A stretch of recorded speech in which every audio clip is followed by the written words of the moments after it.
I thought they were directly coming from the Virgin Adventures. Like the the Virgin Adventures. Wow. That's totally your autobiography.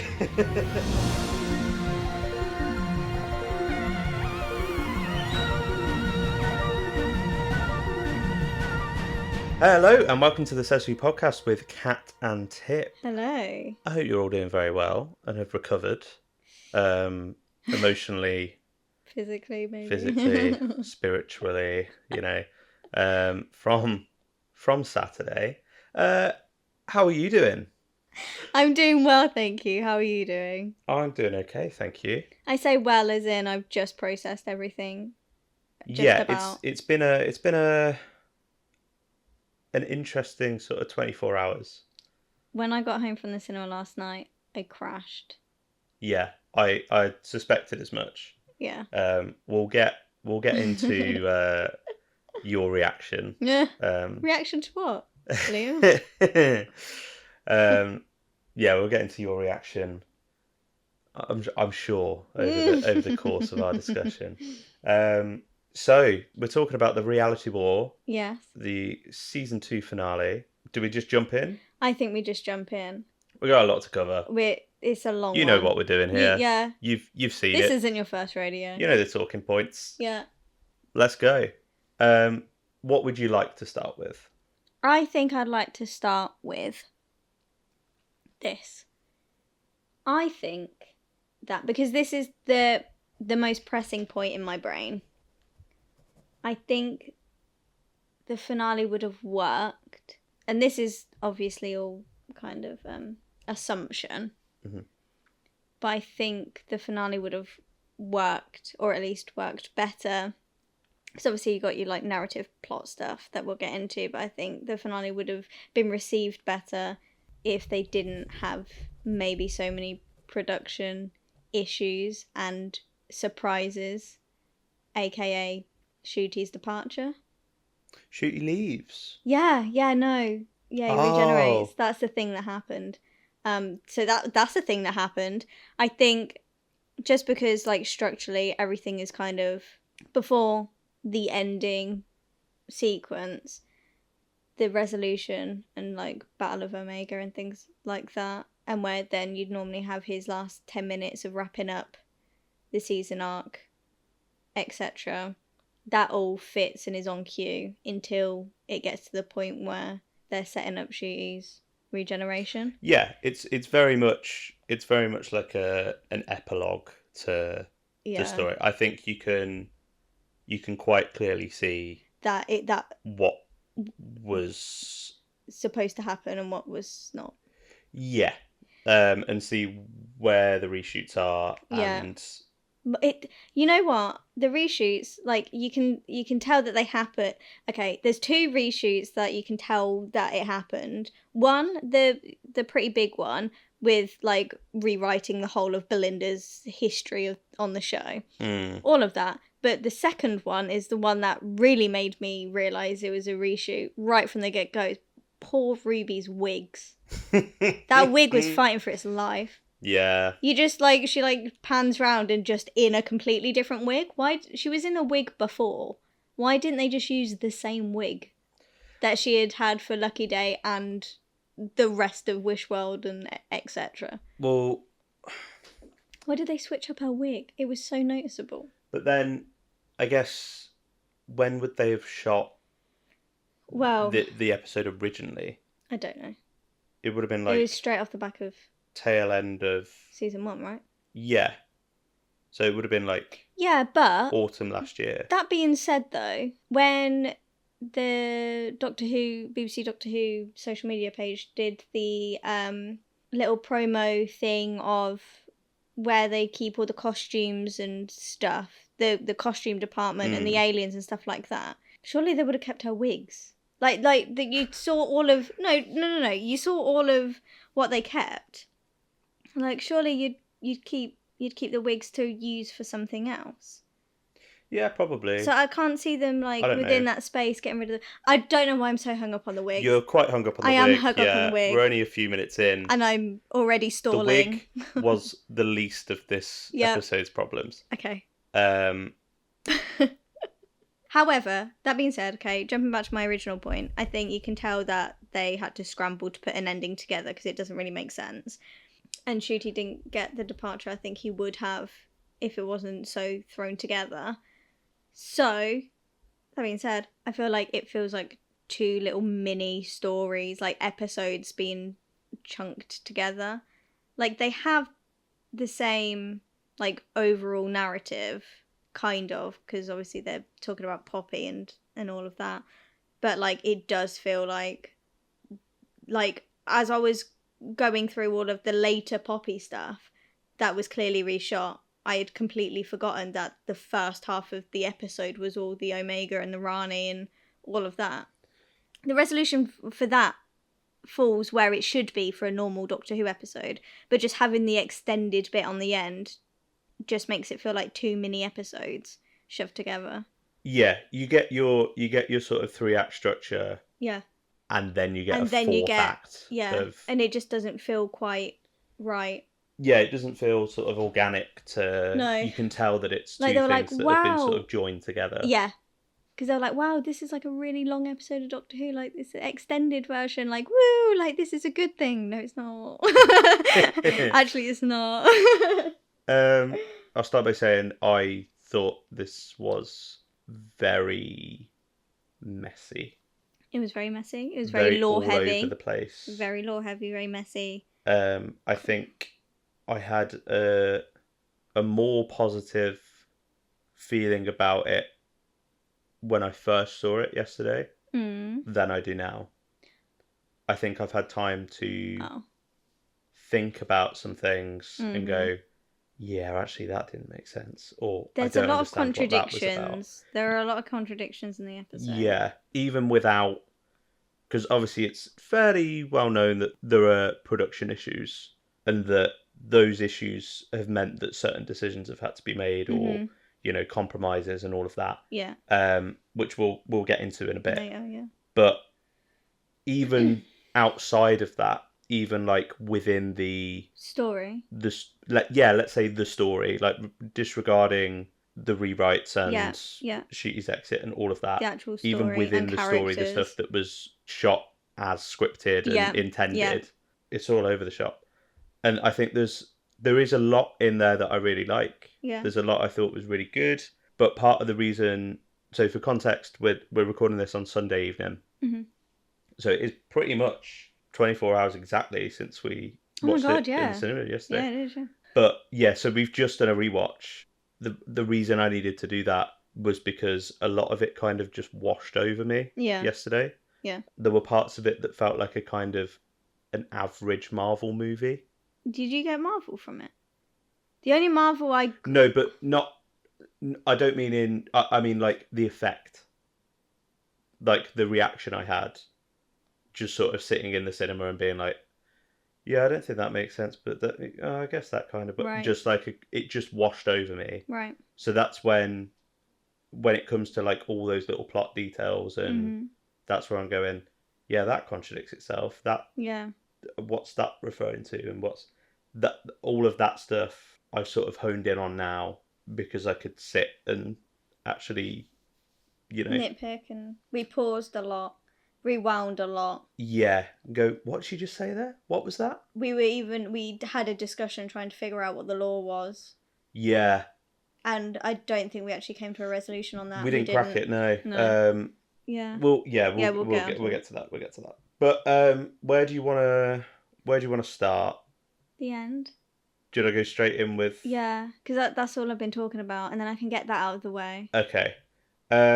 So, apologies to anyone that was listening last week or week before when we spoke briefly about these impossible, silly rumours that Billie Piper, if you can even remember her, do you know who she is? Only sort of.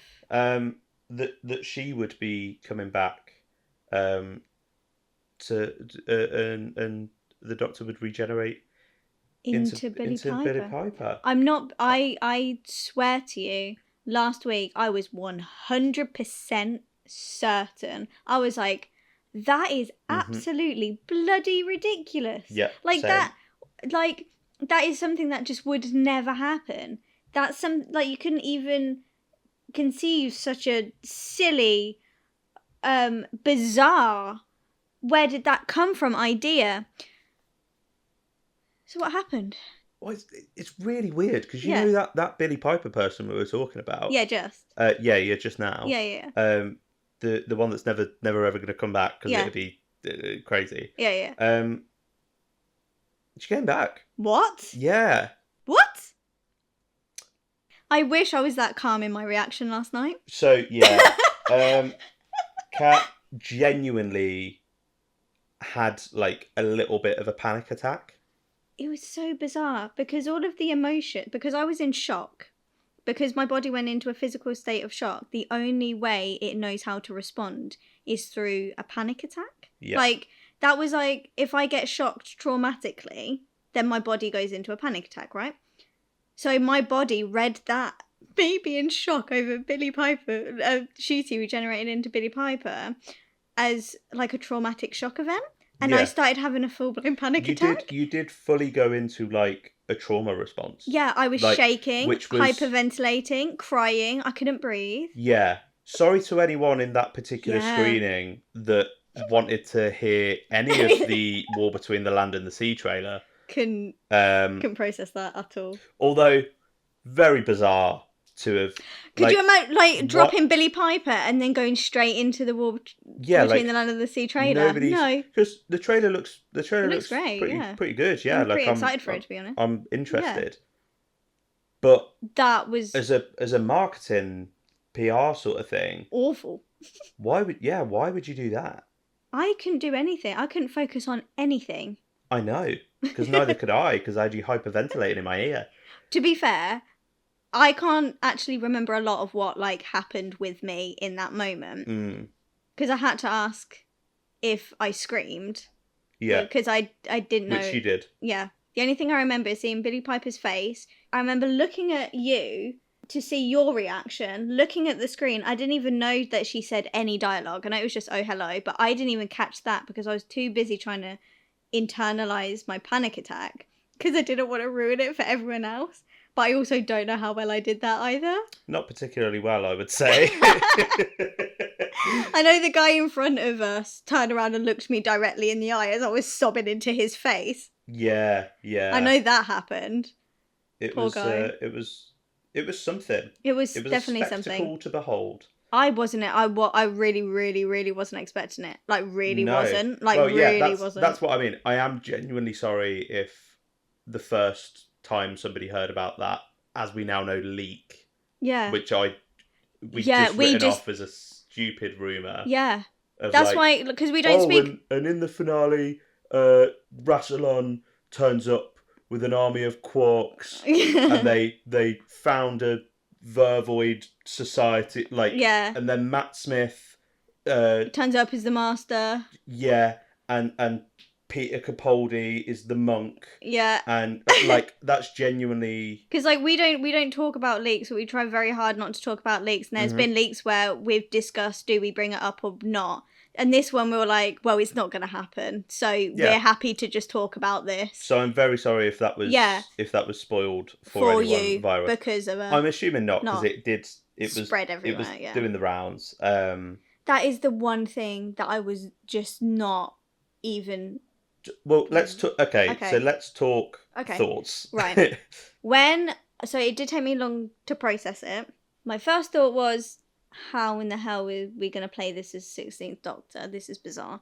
Then, on my rewatch, I noticed it just said introducing Billy Piper, not introducing Billy Piper as the Doctor, which they do with every Doctor. So I was like, okay. Then I read Russell's post and it was introducing Billy Piper, but that's another story to be told, who she is.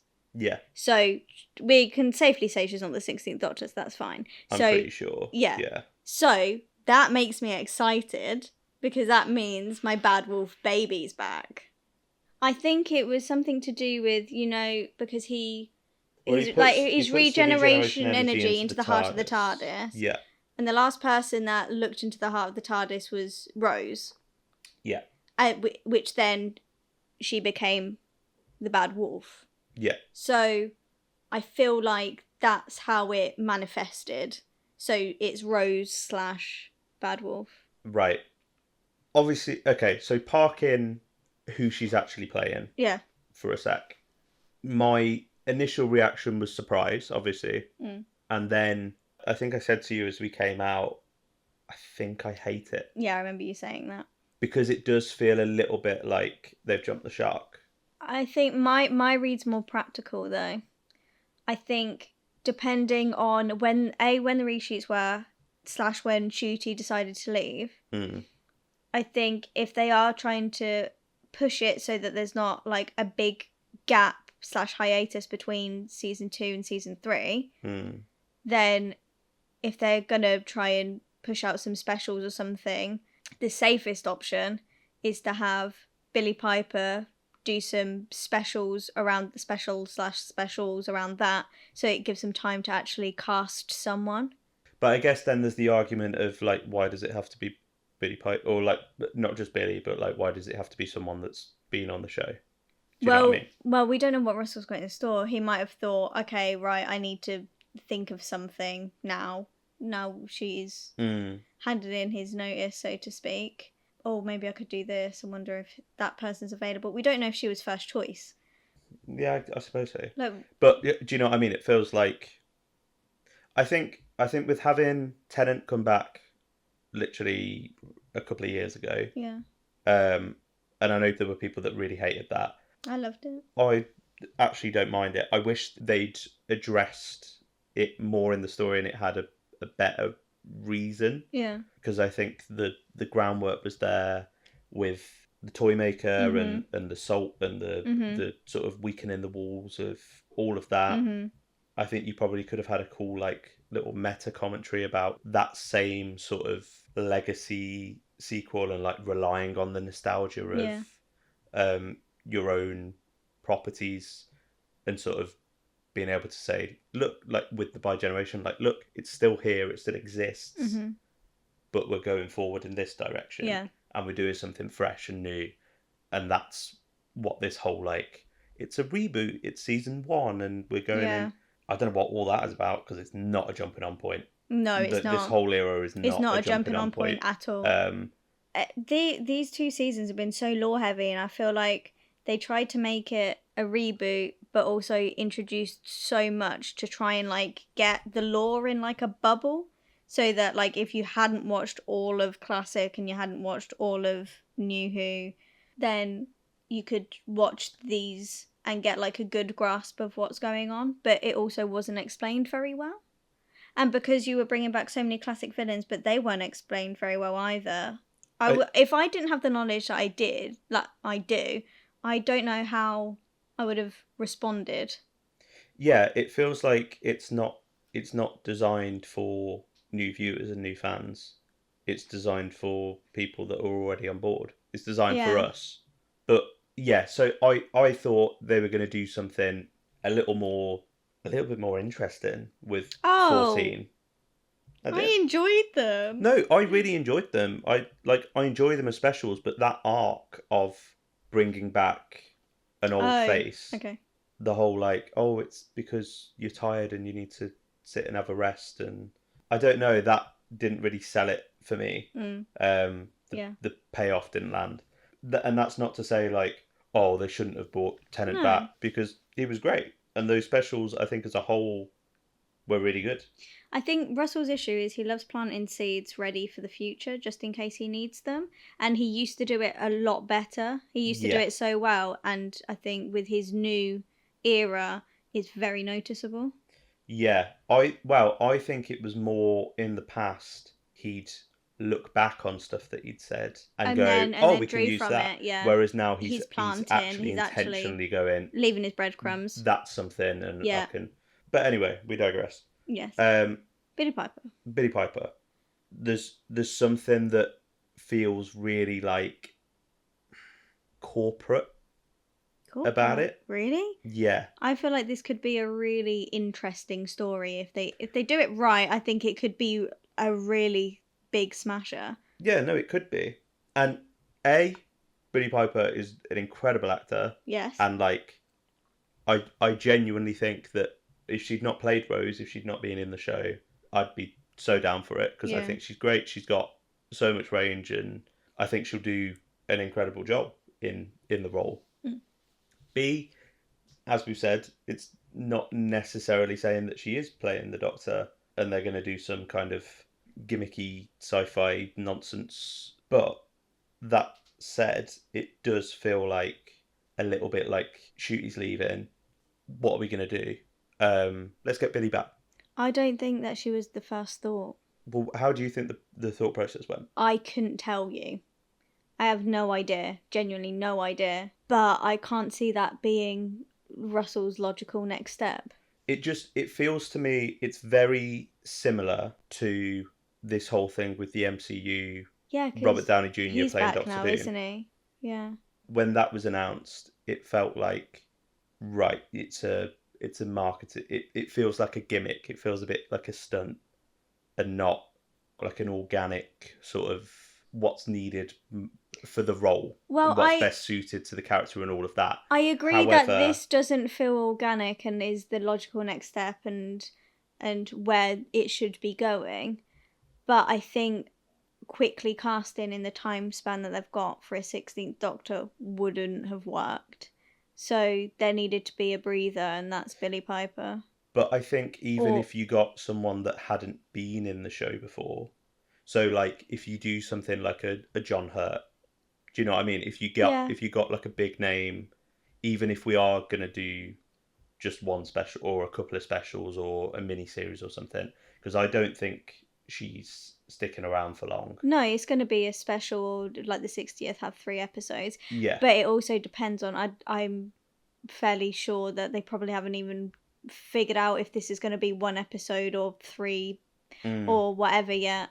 But then I think that's another thing, because I saw a few people say, I'm down for her as the 16th Doctor, but I don't want another like mini Doctor. Yeah, I don't want a mini Doctor either. That's why I don't think she is the Doctor. But then it's still, is that not still sort of gimmicky if she's not if not the character, but not if they do like a kind of not like a Doctor's wife, but like a TARDIS situation, like a pause. This is a completely different story we've never even explored and done before. Get back to the regeneration. Now we've got the 16th Doctor. You know? Yeah, I guess so. I mean, it doesn't feel gimmicky to me. It doesn't feel. It obviously depends on what they do with it. What they do with it, and there are a ton of things they can do with it. Yeah. And I hope the right one's selected. Yeah, I think if you are creative, but it's exactly how I felt about when Tennant came back. Yeah. I genuinely think there are interesting stories you can tell and interesting like character explorations and thematic through lines and all of that you can do with this idea of the Doctor having a face that they've had before or that they recognise, or because they did it with Capaldi. Yep. And it wasn't a massive plot beat. No, it was just a nice little. But it was like quite a nice nod. Yeah. Not fan service, but like sort of harkening back. And I think that sort of worked. Yeah. They managed to tie that in. But I think if it were given more prominence, again, there's dozens of things you could do with that. Yeah. But for me, it does feel more like that Robert Downey Jr. Oh, everyone will be talking because she was in it before, so how could she be da-da-da? Oh, I recognise her. Cause, yeah, but you can have both of that. That can simultaneously be. But I think... No, it can, obviously. But my gut sort of reaction was, this feels a bit cheap. It feels like a bit of a gimmick. Tennant coming back is a bit of a gimmick. Because they went, Ncuti can't film till this point, need to do something for the 60th. Let's see if David and Catherine want to come back. And obviously going from there, that in itself is a gimmick, but then they built a story around it. Although I don't think the storyline of why he had that face again really stuck the landing. The stories as a whole, I thought, did and really worked. So I think it can still be a gimmick and work out to be satisfying and be a good sort of creative piece of television. But I think it's come out of a publicity and marketing thought process as opposed to a what's a really creative thing we could do here. My feeling is that they've sort of gone, give Billy a ring, see if she'd be interested. And I think he's obviously got an idea for what he wants to do with it. Whether that's satisfying or not remains to be seen. But yeah, that's how I feel about it.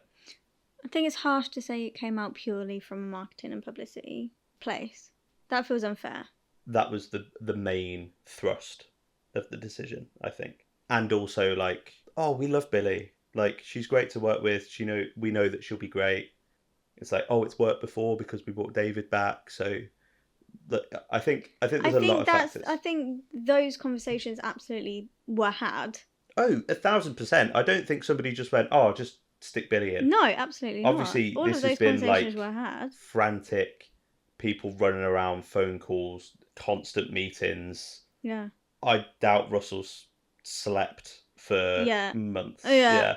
No, I all of that I agree with. It's just the strictly marketing publicity stunt situation that doesn't sit right with me. I feel like that's where the seed of the idea is. That's my feeling. In the same way that, oh, let's bring the Rani back, and we'll put Omega in, and we'll have Susan cameos, and we'll do that. It feels very like, look at all these things that you recognise, rather than concentrating on the. I agree that he writes different to what we've seen from him previously. Yeah, I agree with that, and that's what I mean. This Billy showing up at the end there is in exactly the same camp as all of that stuff in my mind. And that's, I should say, that's not a slight on Billie Piper. This isn't me being like, oh, she's not my Doctor. I think she'll be ace. Yeah. Like, I genuinely think she's incredible. Gonna be great, yeah. I've seen people call it like creatively bankrupt. If I honestly, last night I nearly deleted my Twitter because all I kept saying was creative bankruptcy, and if I hear or see that one more time, I'm going to lose it. And I understand I harsh. understand the sentiment. But I don't feel as strongly about that, but also I understand. No, I understand. I understand that Russell's writing from a different place. I understand that he did say that it is like a lot of his stuff is surrounded by having like things to talk about, content for like marketing and getting people talking, blah blah blah, like what he said in interviews. And I know his mouth can run away with him, but I think calling his recent series creatively bankrupt is harsh. And I don't think it's coming from the right place. I think it's the reliance on the reason people are saying that is the reliance on the past. No, I understand that, but I wouldn't say it's creative bankruptcy. But I think there's an element there of like, why do we keep going back to the same well? Yeah. Why aren't we? I would like to see something new. Yeah. 100%. But creative bankruptcy, that's heavy. That's a heavy statement to say, and I think that's too harsh. This is the thing. I think people saying that he's creatively bankrupt is on the same wavelength as R.I.P. Doctor Who. Doctor Who's dead. Like they carry the same weight for me, and I think both are absolutely harsh. Because especially people saying, "Oh, he's creatively bankrupt," and then I've witnessed for the past 6 or 7 episodes say how much they love every single episode and how Doctor Who is back and all of this, even with those strong points of creating and generating content and bringing back like classic villains and things we've seen before and blah blah blah, and now they've watched one episode that they don't like and now suddenly Doctor Who's dead again and they're creatively bankrupt, and I think it's too harsh. I don't know. I think there's a I understand the sentiment, because I think there is a sort of Ouroboros snake eating its tail, Doctor Who relying on Doctor Who to make Doctor Who. Something that gets thrown around a lot is like the whole idea of Doctor Who's a show about change. Yeah. And Doctor Who's a show about moving forward and always looking to the future and all of this. And we're heavily reliant on past. Exactly. Which I understand. I think there's a lot of it. Obviously, the optics of it being majority the same production team we had 20 years ago. Yeah. And then a lot of the same actors have come back. Yeah. A lot of the same sort of story beats. I think a lot of people have found it repetitive and a bit like, we've done this and I don't... I'm playing devil's advocate here, against you. Yeah. I think I relate more to what they're saying than you relate to what they're saying. Yeah. But I also come from a place of, I'd rather what we have got, because I do think it is fresh and I do think they tried different things and I do think it was more experimental than what we've had before. But if we didn't have all of this, we would have had nothing. It would have cut to black from Chibnall. And I agree that there are points that I don't like Empire of Death. I'd shit all over that. There are things that I disagree with and that don't sit right with me and I don't necessarily like. But I've enjoyed it and I've enjoyed what they've done. And I remember all of the things that I have enjoyed instead of watching one thing I didn't enjoy and then shit on the entire era. Yeah. Well, I know that there are people that have just haven't enjoyed any of this era, and that's completely fair enough. But yeah. If it's not your bag, it's not your bag, and I get it, because there's an argument, again, devil's advocate. There's an argument there of at least it's something. We would have had nothing.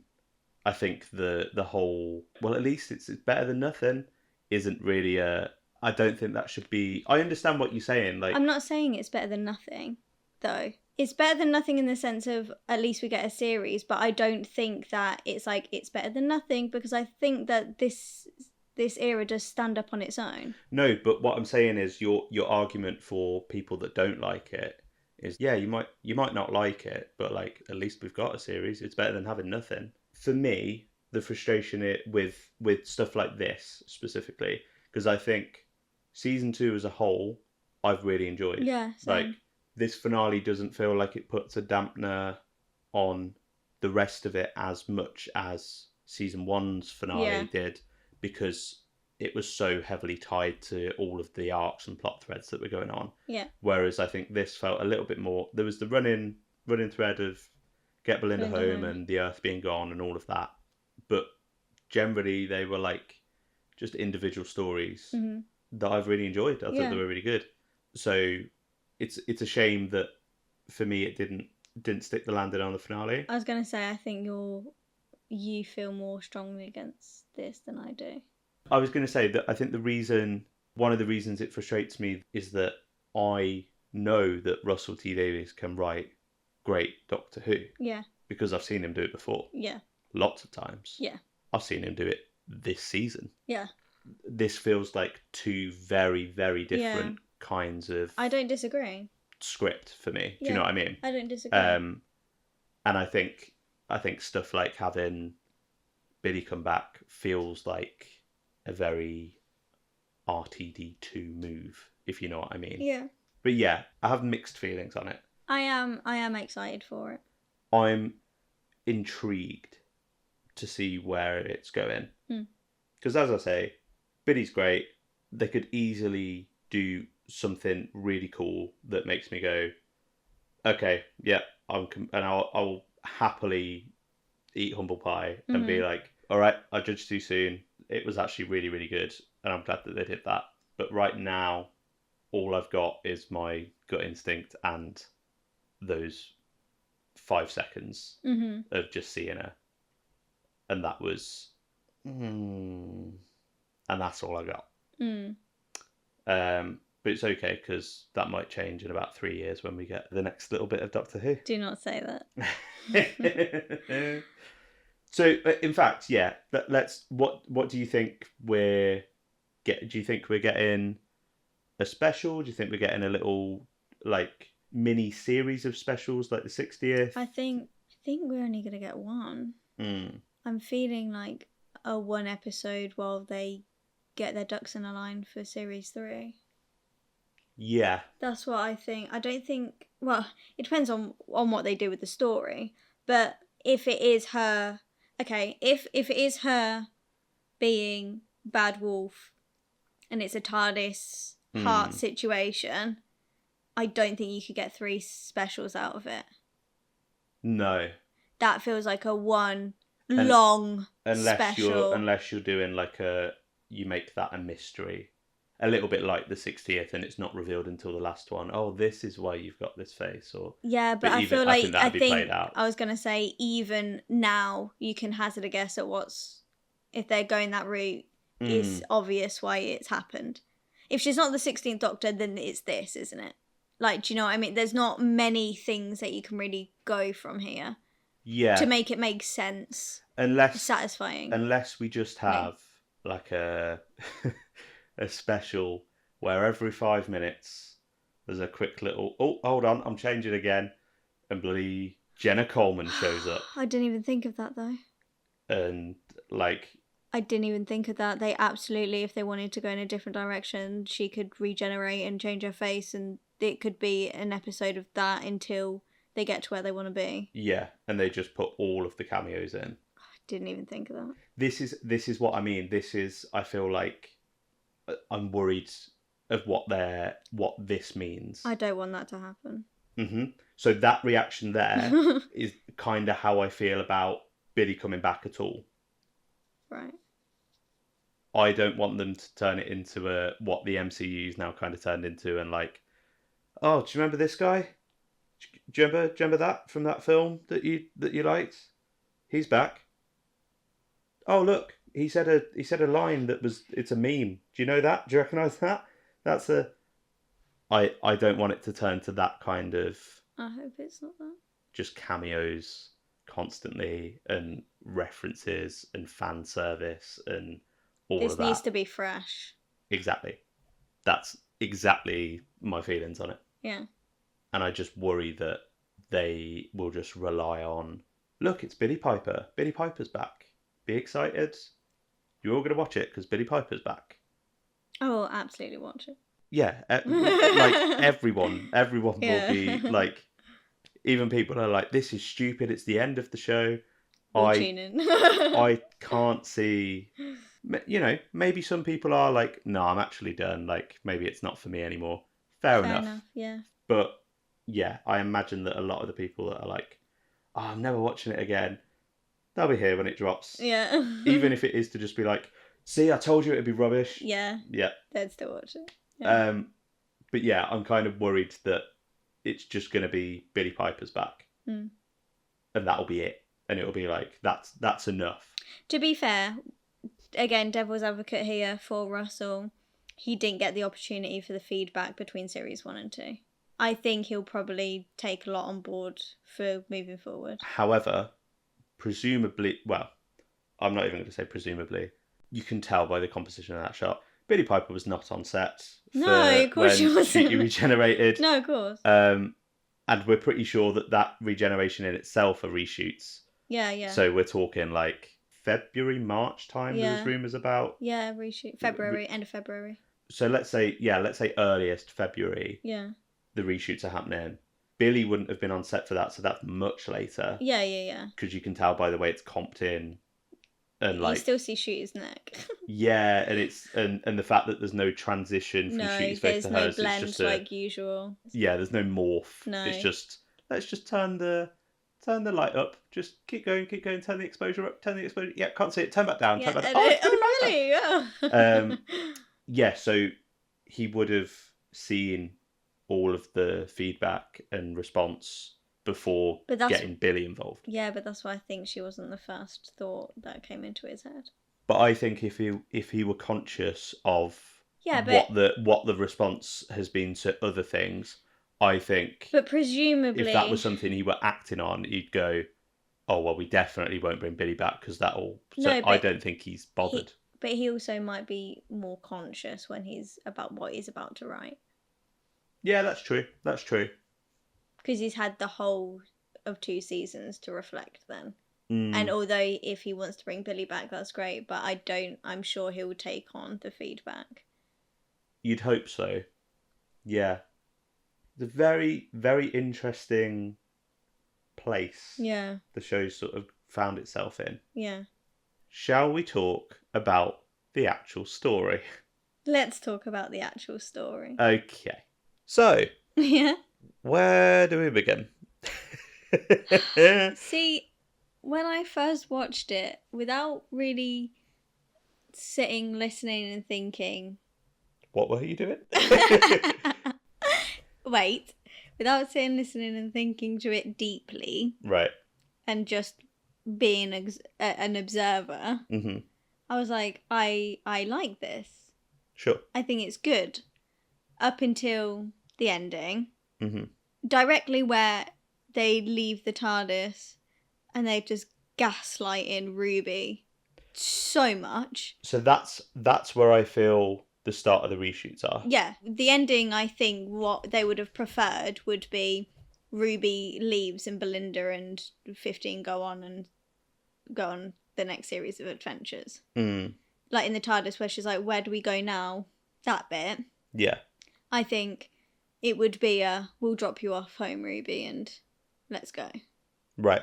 That feels more logical. But then we wouldn't have Ruby be like, where's Poppy? What's all this? Poppy just wouldn't have existed. It would just be Space Baby's Poppy, and they'd put a different 10-minute ending on, and that would be it. So you think, I realise we've jumped right to the end of the again. Story. Yeah. So you think that Poppy... I don't really know. I don't understand what's so important about Poppy. Because they didn't do anything with her. She's not a Time Lord. Like, I think I'd prefer it if she was Susan. Because then at least we've got some kind of something out of it. I wouldn't be happy about it. Happy about it as in, I think this is a great move to make. Mm. But at least then you've done something with Poppy. Yeah, but I think that's part of it, isn't it? It's meant to be that she's just an ordinary life. Yeah, but she didn't. But she didn't exist. We'll get there. What I was trying to say was I liked all of it up until where we think the reshoot is. Mm-hmm. That being said, now I have watched it again and paused and listened. I enjoy it, but there's so many inconsistencies and active contradictions within the same like paragraph of dialogue that I was like, okay, there are really static like shots where like you can even see the background characters being a bit bored, like just standing there, no reaction. Like there's a lot in there it's so talky. Yeah. There's not a lot of there's action, but there's the talking physically outweighs the action. I think especially in some scenes it's the Rani and the Doctor scene that's the most static for me. Yeah, in the unit HQ. Yeah. And Mel's delivery of her lines feels like she's on a panto stage. Right. Okay. Let's go back to the beginning. Okay. And then we can properly dive into all of that. Sorry, yeah. So we pick up from the end of Wishworld. Yeah. With the Doctor falling down. Time Hotel makes an appearance. Anita pops her head through a little magic door. I didn't mind that. I felt that was very Russell. Yeah, I think it's maybe a little bit contrived to have her show up. I think it's bold to fairly heavily rely on a Christmas special for like... Yeah, but that's what I mean. Continuity-wise. I think it's quite necessary because I really, really liked the idea of the Time Hotel. I loved that. And I didn't want it to be a Christmas special. I wanted to see like a series of that. Or like it have some sort of like bigger story weight. So that coming back in and then Anita saying about her boss, which is the boss, knowing that we're going to get some more of that in season 3 makes me happy. I'm glad that happened. Yeah, but like, I don't think it was it's an in-universe, like it, you might have thought it was like a bit of a cop-out and it was a bit contrived, but I think that at least it was like an in-universe explanation and I think it worked and I'm not mad at it. Yeah, I wasn't it's not the most ridiculous thing. And it was quite nice to have Anita back. Yeah. I think she's sort of the general consensus is that she was like the best thing about Joy to the World. And yeah, she's really fun here. Wasted. Yeah. After that first sort of 5 minutes. Yeah. Yeah. But it was nice to have her. Can I say what I think she's going to end up being? Go on. I do call it now that she'll be involved with the boss in a negative way. I feel like she's going to end up being a little bit of a baddie. You think she's going to be a baddie? I do. Or manipulated in a way. You know, like kind of how Conrad is with the... ignoring all his character. You know, like... he's a pawn in the Rani's game, shall we say. Yeah. I feel like Anita might end up being a pawn in the boss's game. Just some of her line deliveries and the way she looked at the Doctor. Like, I understand that obviously she's got her own thing going on, so you can explain that away, but even just how she delivered the line of the boss, I think she's gonna end up not necessarily being on the Doctor's side, shall we say. Scorned lover. Scorned lover. I mean, to be fair, I'd be more annoyed that my role in the big plan for saving the world, after you've literally just like saved him from certain death and being a pancake on like what's left of the crumbling earth. Yeah. It could have been done by a doorstop. Why? She was a doorstop. She was a physical doorstop. Why that whole thing? Because I think they even try and like, because there's a line where they say about can't we use the time hotel to somewhere, like, rather than Ruby teleporting or, you know. And she says. And there's a whole thing. The Doctor's like, no, we need Anita to hold that door open. Yeah. That's what you want to, like, that's what you want this character to do. Get the Vlinks to do it. He's doing naffle. He's sat there doing fuck all. Teleport incoming. Yeah, no shit. She's here. Yeah, like... Yeah, well done. We just saw it. Yeah, thanks for that. Yeah. Brilliant. Anything else you'd like to say? He'd genuinely be more used as like a paperweight. Stick him by that door, just to wedge it open. Yeah. And like, then... I understand, because they implied, like, through action, didn't they? When, like, the unit gets, like, smashed or something, and she's physically there having to stop the door to close. So I guess a doorstop could just pull out and the But door are we saying that unit doesn't have something with the same or more strength than a human woman? Yeah. And I don't mean, before I get taken out of context, I don't mean there's something stronger because she's just a girl. I just mean, like, she's one person. Yeah. Like, who's pregnant as well. Who's pregnant, yeah. She's pregnant. By the way. Do we know what this normal time coming through does to fetuses? Yeah. That's kind of crazy, though. She's jumping from, what is her timeline? 40, yeah, 20? First century or something, yeah. And also it's a time hotel. And she's having a I presume a human pregnancy, not a human alien pregnancy. Well, I don't know. And then she's jumping to 2025. There must be something going on in her stomach, surely. Yeah, the morning sickness. You'd be on the floor. Jeez. That's interesting, though. Yeah, so to be fair, I think I'd probably be a bit annoyed at the Doctor after that. Yeah, I'd probably set my boss on him. But it was nice to see. I thought she had some fun. There was some fun. It was gags, nice to see her again. Fun lines. Harriet Jones. The whole like, oh, I just work in hospitality. Yeah. That was nice. That was fun. Yeah. So yeah, then we get to Anita takes the Doctor back into the Wish world to Poppy's bedroom. There's a really janky bit of ADR right at the top of that scene where Anita goes, "Here we are, Doctor. Poppy's bedroom." Yeah. Like. Yeah, but also, like, because obviously the purpose of ADR is when they think that, there's stuff that maybe isn't that clear, so we'll add it in just so the audience definitely knows. But, like, immediately they start talking about Belinda and Poppy, and then there's a wider shot of the room, which is obviously a child's room, and then it cuts downstairs to Belinda and Poppy. Going, oh, you're home. So... I didn't know you were home. It's like, no, we can get this from context, like. And they literally start talking about. She's like, "Oh, Belinda woke up and you wasn't here."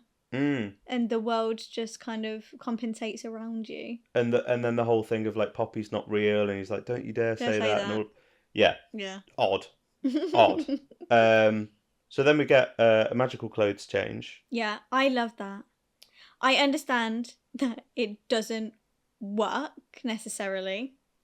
That it doesn't make sense. It doesn't make sense because he was in one set of clothes and it pans around and is in a different one. But I understand. And when we were rewatching it, I literally looked at him and went, "Don't! I know." He was about to open his mouth. I was like, "Don't! I know, but I love it." So shut up. But I do think it's a nice. I think it's a cool. Its representation moment. Is what I really, really love. Yeah. And what it means. And I think you can really see the change. There's just something in Ncuti, the way he holds himself. Yeah. And it suddenly feels, the Doctor's back. Yeah. And I don't know. It's fine. It's whatever. It's, again, a nitpick. The TARDIS is just telling him to slow. She's doing it again. Yeah. She's in her powers. Get the kill back on, babes. Yeah. She's like, "Come on, babes, here you go." So, yeah. And then we take Belinda and Poppy out of that world, back into the corridor of the Time Hotel. Which, again, is bizarre. And then into Unit to make everybody else remember and... all of that made sense, that's fine. But this is where it ends up being so talky and lore heavy. When the... Well, the thing just before that, the thing that sort of stuck out to me that was that's a bit odd. All Unit personnel are biochips. I didn't really think anything of that. That feels a bit weird. That feels a bit yeah, I don't know, shady. Yeah, but they're not exactly... No, I know, but then I think when you're trying to make the point that you are in Lucky Day... In the universe, they should have been "Sorry, you've gotten what?" Yeah, or just not had that. Do something else. I don't know. Well, they were just calling them, weren't they? Yeah, I see. No, do you want to know what... Sorry, coming off of that... Pointing at me. No, because I remembered something, and that doesn't happen.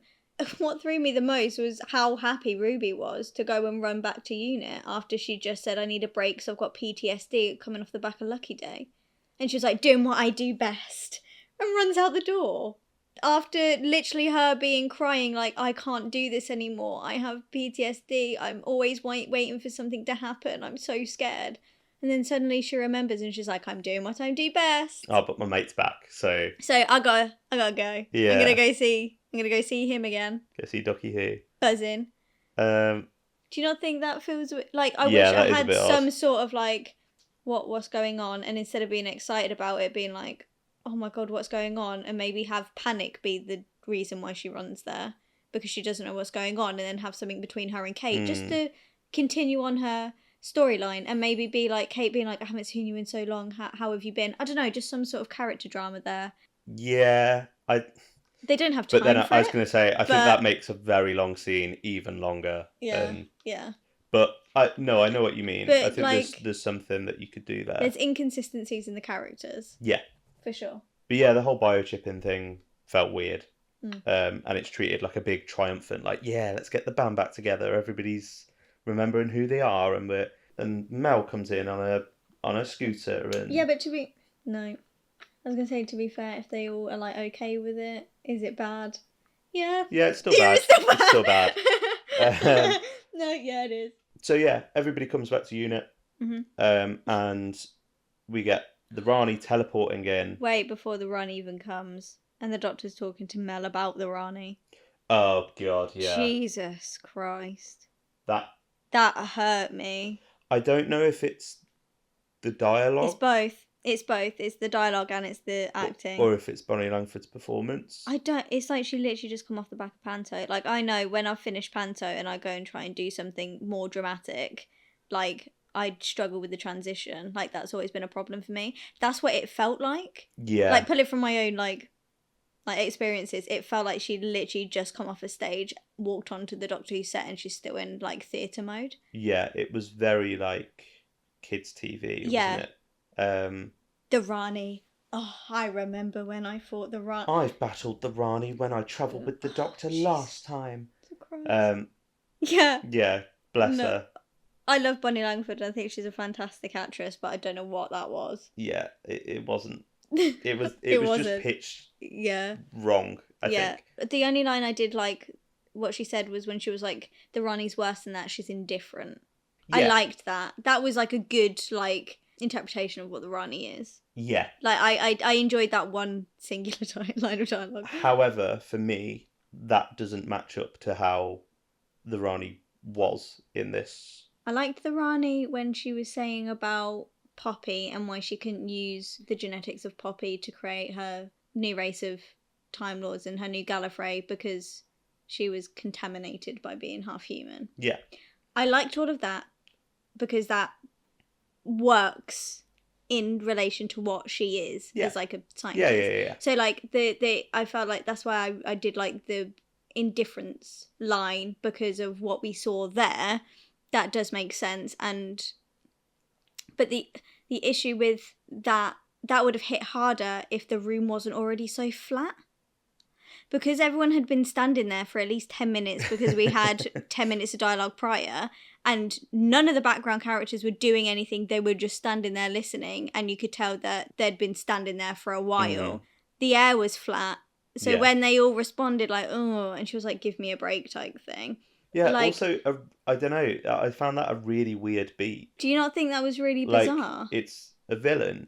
Like, why is that a surprise that why is she's everyone got going, some kind of prejudice? Because she was like, oh, I seem to have lost the room. And it's like, but you didn't have the room to start off with. Yeah, it was an odd scene. It was definitely an odd scene. I don't know, I don't buy the little sort of Rani and Mel... Didn't buy that at all. Like, confrontation. Yeah, you thought about me every night. Yeah, like all of that dialogue feels really wooden. Weird. But also, I don't buy the Rani being this like nightmare fuel, something that terrorized Mel. Like she did, she was be her. Yeah, but also in terms of like things that Doctor Who companions have experienced. Yeah. Do you know what I mean? Things that Melanie has experienced as well. I think what it's going for is something similar to that bit in Journey's End where Sarah Jane sees Davros for the first time.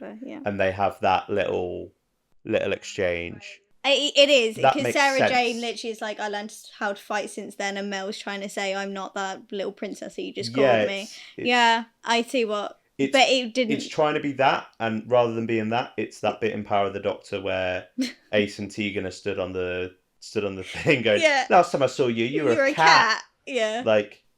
Yeah, it is. It's just like bickering. I don't know, it's not fun, it's not... No. It's not cool. Yeah. It's just... Yeah. Odd. I get you. Do you know what I did like about that scene? Not with Mel. What I did like again with the Rani, A, the beat about Poppy, B, I did like how she was trying to, I don't know, it resonated with me. She was trying to like wake up everyone to be like, I know he runs around with you, but you know he's a lord of time. Is everyone forgetting like trying that? To show him up. Yeah, like she was like, he is better than you. Like she's trying to put him up higher because he's a Time Lord and like try and get everyone to remember he's not a human. I did like all of that. Yeah, and there's a sort of weird kind of kinship with them, isn't there? Yeah. I think it's interesting that, you know, she sort of comes through, and bearing in mind she's just been terrorising him, she tried to kill him. Yeah. And he comes through and he's like, oh, and they're just sort of stood next to each other. Yeah. Explaining. It's a really odd dynamic. I think it's... I mean, yeah, but he does have that with the Master, doesn't he? No, but I think... And I understand that the argument also is the Rani's not the Master and she feels very mastery. And I was like, but he does have that relationship with the Master. Yeah, she... I don't necessarily mind that sort of... But it felt inconsistent with what they'd done... Yeah. In the previous episode. Yeah. Yeah, but I guess he is the Doctor in his fullest form now. There's no Wish World situation in his head. Yeah. He was still under the... Because even in the last couple of minutes, when he remembers who he is, he still has been indoctrinated previous to. Mm. And... But I don't know, I think it's just weird to literally have your main villain there and we're just having a chat. Like, shoot her. Do you know what I mean? Well, that's what the whole a scene needed. Yeah. Direction, because like everyone was just stood there. Everybody just sort of goes, "Oh, they're gonna talk for a bit now." And we'll oh my god, don't they talk? Jesus Christ. The pacing is awful. It just screeches to a halt. Yeah, it is not strong. And it's also, considering they spend so much time on those beats. Yeah. Really unclear what this is some where of the stuff they're talking about. But this is where we had to pause 1,000 times and they contradicted themselves actively within the space of 2 sentences. Yeah. We're still unclear and both have different readings on what the genetic explosion is. I thought they were directly coming from the Virgin Adventures. Like the lung barrow, the Virgin Adventures. Wow. That's title of your autobiography. Oh. God. The Virgin's New Adventures. Is that what it is? Yeah.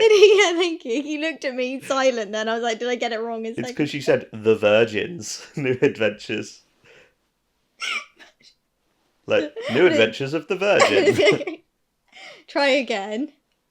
Go on, take 3. You got this. I can do it. I'm so tired. Right. It's okay. We've only got another 50 minutes of story to talk about. See, I thought they were coming from the New Adventures stories. Mm-hmm. You thought it was Chibnall era. Well, yeah. So I know there was a little bit of speculation. I saw after the fact that there were some leaks about looms and all of that. I didn't ever see that. So I didn't see the leaks at the time, but it's only today, which is like a reference to lung barrow, which was obviously one of the VNAs. Yeah, and basically the idea with that is that, as they say, Time Lords are sterile and that they sort of reproduce via artificial sort of means with these things called looms.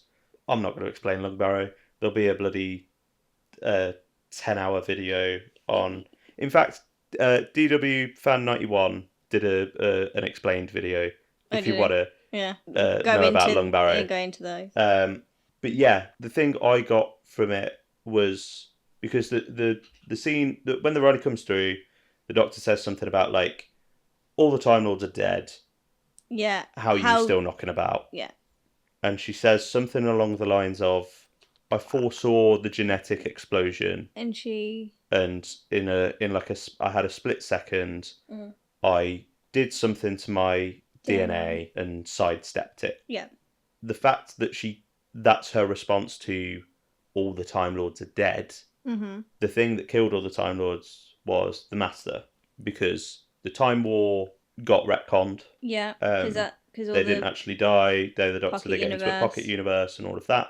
So when Gallifrey was destroyed the second time round, that was in Series 12 with Sacha Dhawan's Master. Yeah. So that made me think of the death particle thing that he has at the end of that story, where it's going to destroy all organic matter or something along those lines.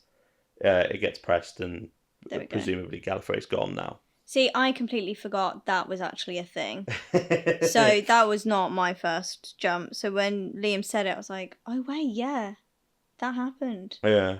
But the death particle was like organic matter. It wasn't like genetic. It wasn't specific to Time Lords. Yeah, like Time Lord DNA. Or maybe it was. No, it wasn't. All living, because that's the whole thing of like, why does, what's his name, Ashad want to use it? Yeah. Because the Master's like, you have organic matter within you. Yeah. So in which case, why would the Rani doing something different to her DNA? She's still organic matter. So surely she should have been wiped out. Yeah, which means it probably wouldn't be that. No. But also, why would you then bring it up when asked about like the genocide of your people? Why would you go, oh, this other thing that happened, unrelated? Yeah, but then because she goes on to afterwards saying that the genetic explosion didn't kill them, that it just made them sterile. Yeah. So it's like a long extinction for them. Yeah.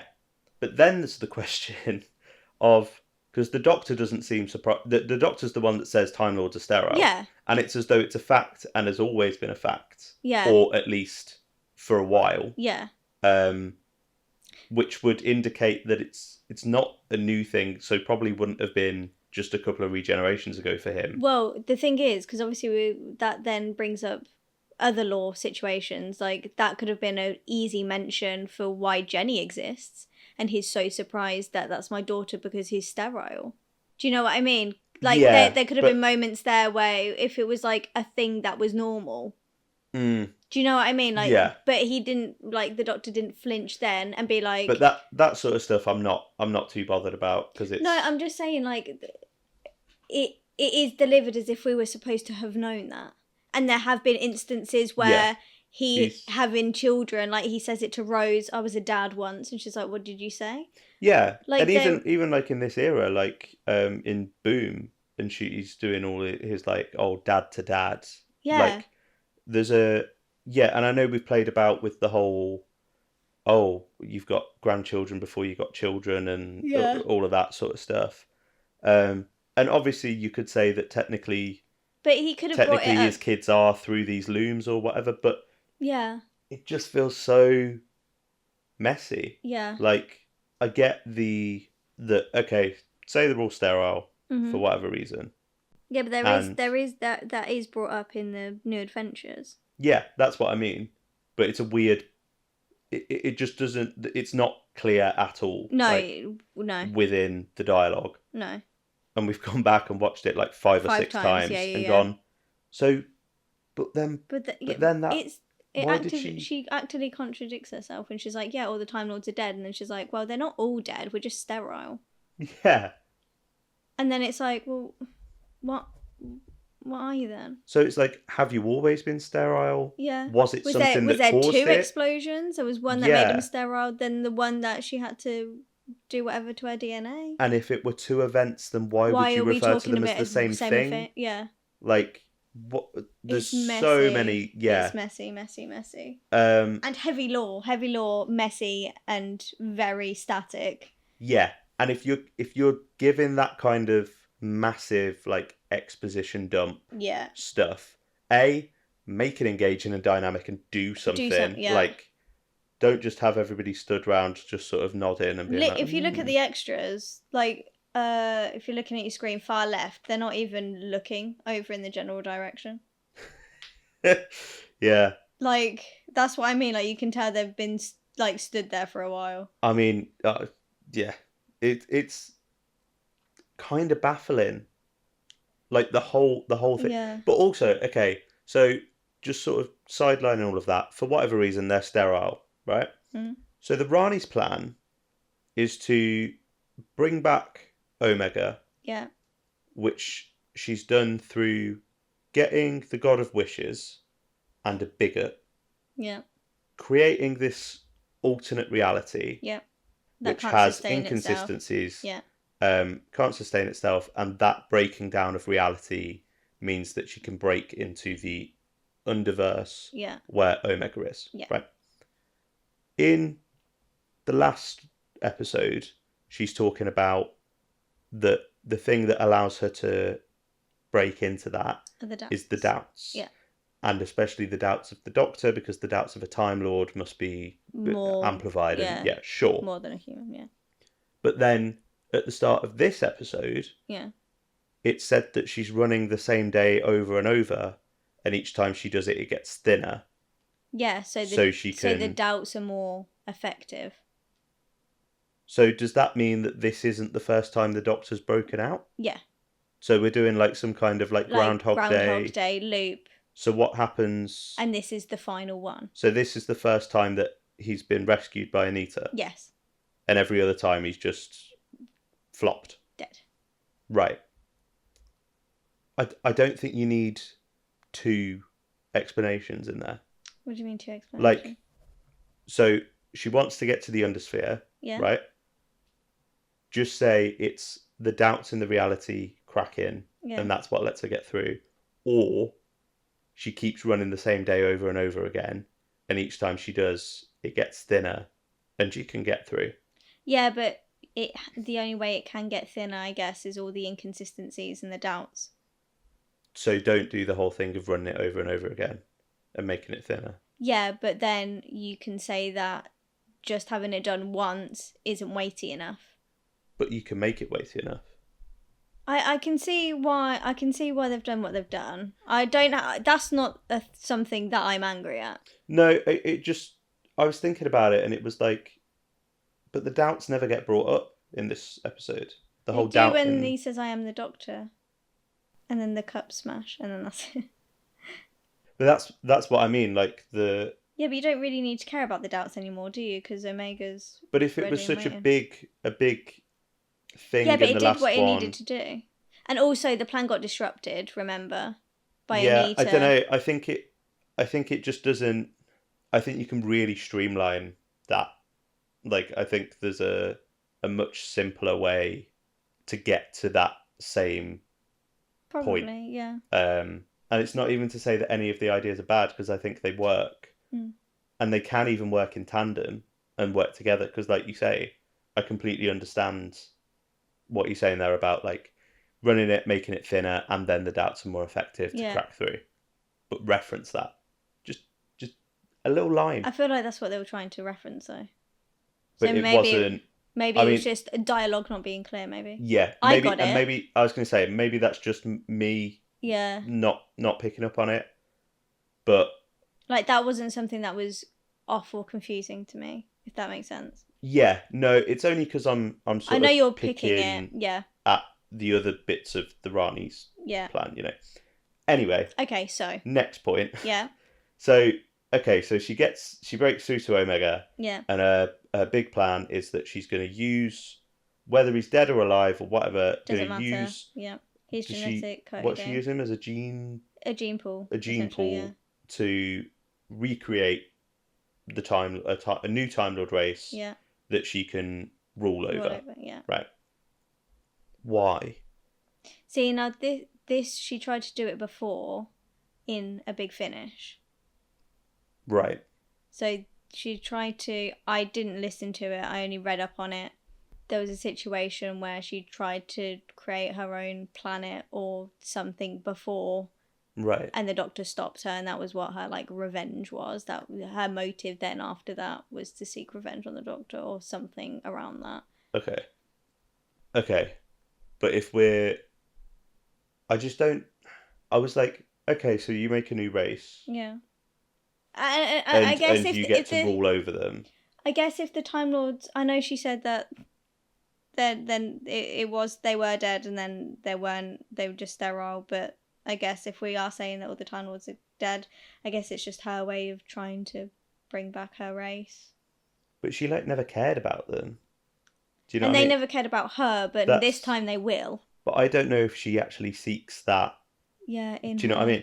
Especially when like that whole line about like, oh, she's indifferent. Yeah. My understanding of the Rani as a character is just this like, I don't care. I just don't. I'm doing my thing. If you're gonna get in the way, I'll step on you. Yeah. Like, I'm just not bothered. Maybe if they changed her character in A Big Finish, then I guess that's where Russell could pick that idea from. Yeah. I don't know. I didn't listen to it. I only like briefly read on it. I don't know. I think it's because that whole thing of then I'll rule over them. Is that something that you're now interested in? Like, that feels like the master, and I will be the ruler of the universe. And do you know what I mean? That feels like his goal is like power. And I also didn't think or didn't know Omega can't regenerate, right? It's a very good question.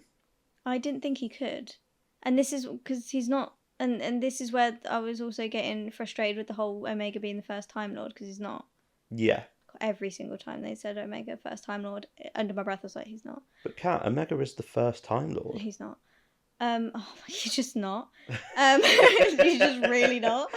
And if like he can't regenerate, then what's the point in using his gene pool? Because it would be like a different race of like Gallifreyans.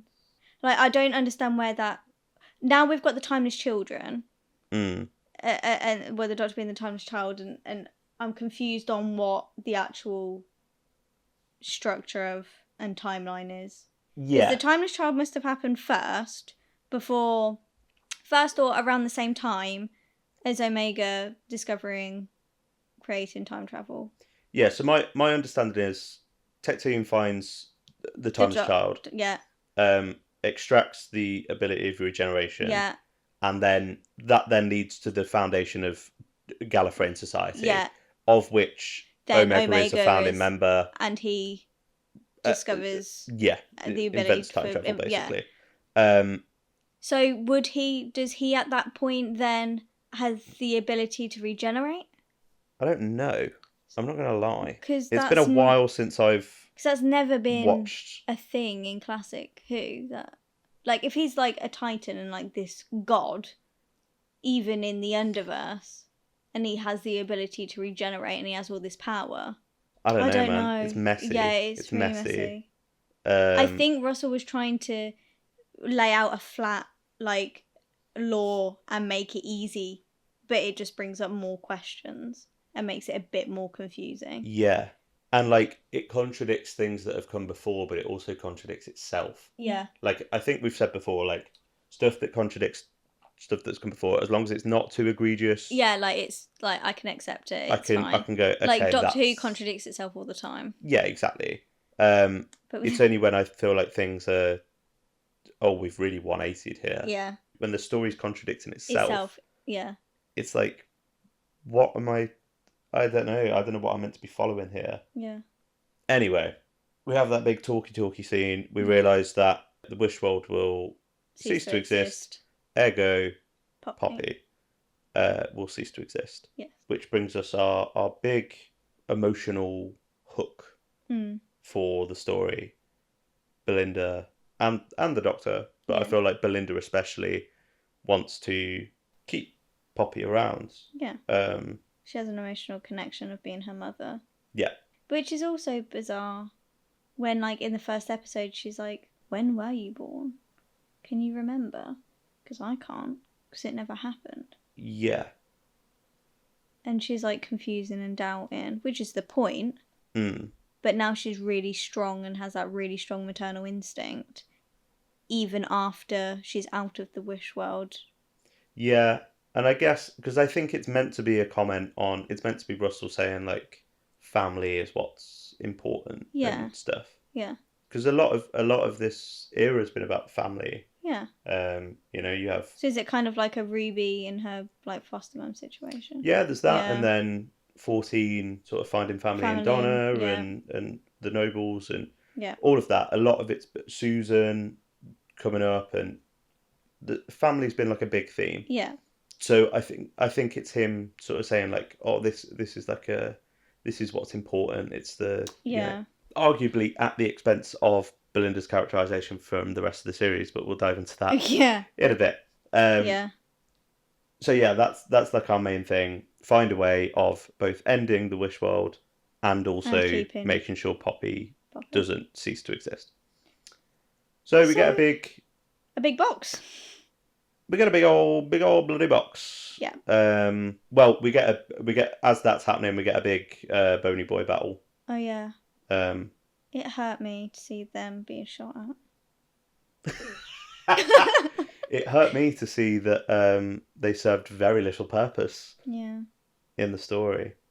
I mean, it is kind of what I predicted, like way back in the first episode. I said I feel like it's Father's Day. It's like a Reaper bacteria situation. Yeah, which is wild. I didn't like that. And that's literally exactly as he was walking down to get to the front of unit. He was like, it's essentially that. They come in and feed off the misplaced atoms or something. Yeah. I don't know. Not a fan of that. I think I'm okay with it, but I wish if that was the case, we had more and it wasn't just 4 of them or 3 of them. Or I think it was just an excuse to have something for unit to shoot at in an action scene. Yeah. That's the impression I get. And the tower moves. Yeah, sure. And whatever. All of that. I really do miss classic unit, and they've just got like a little.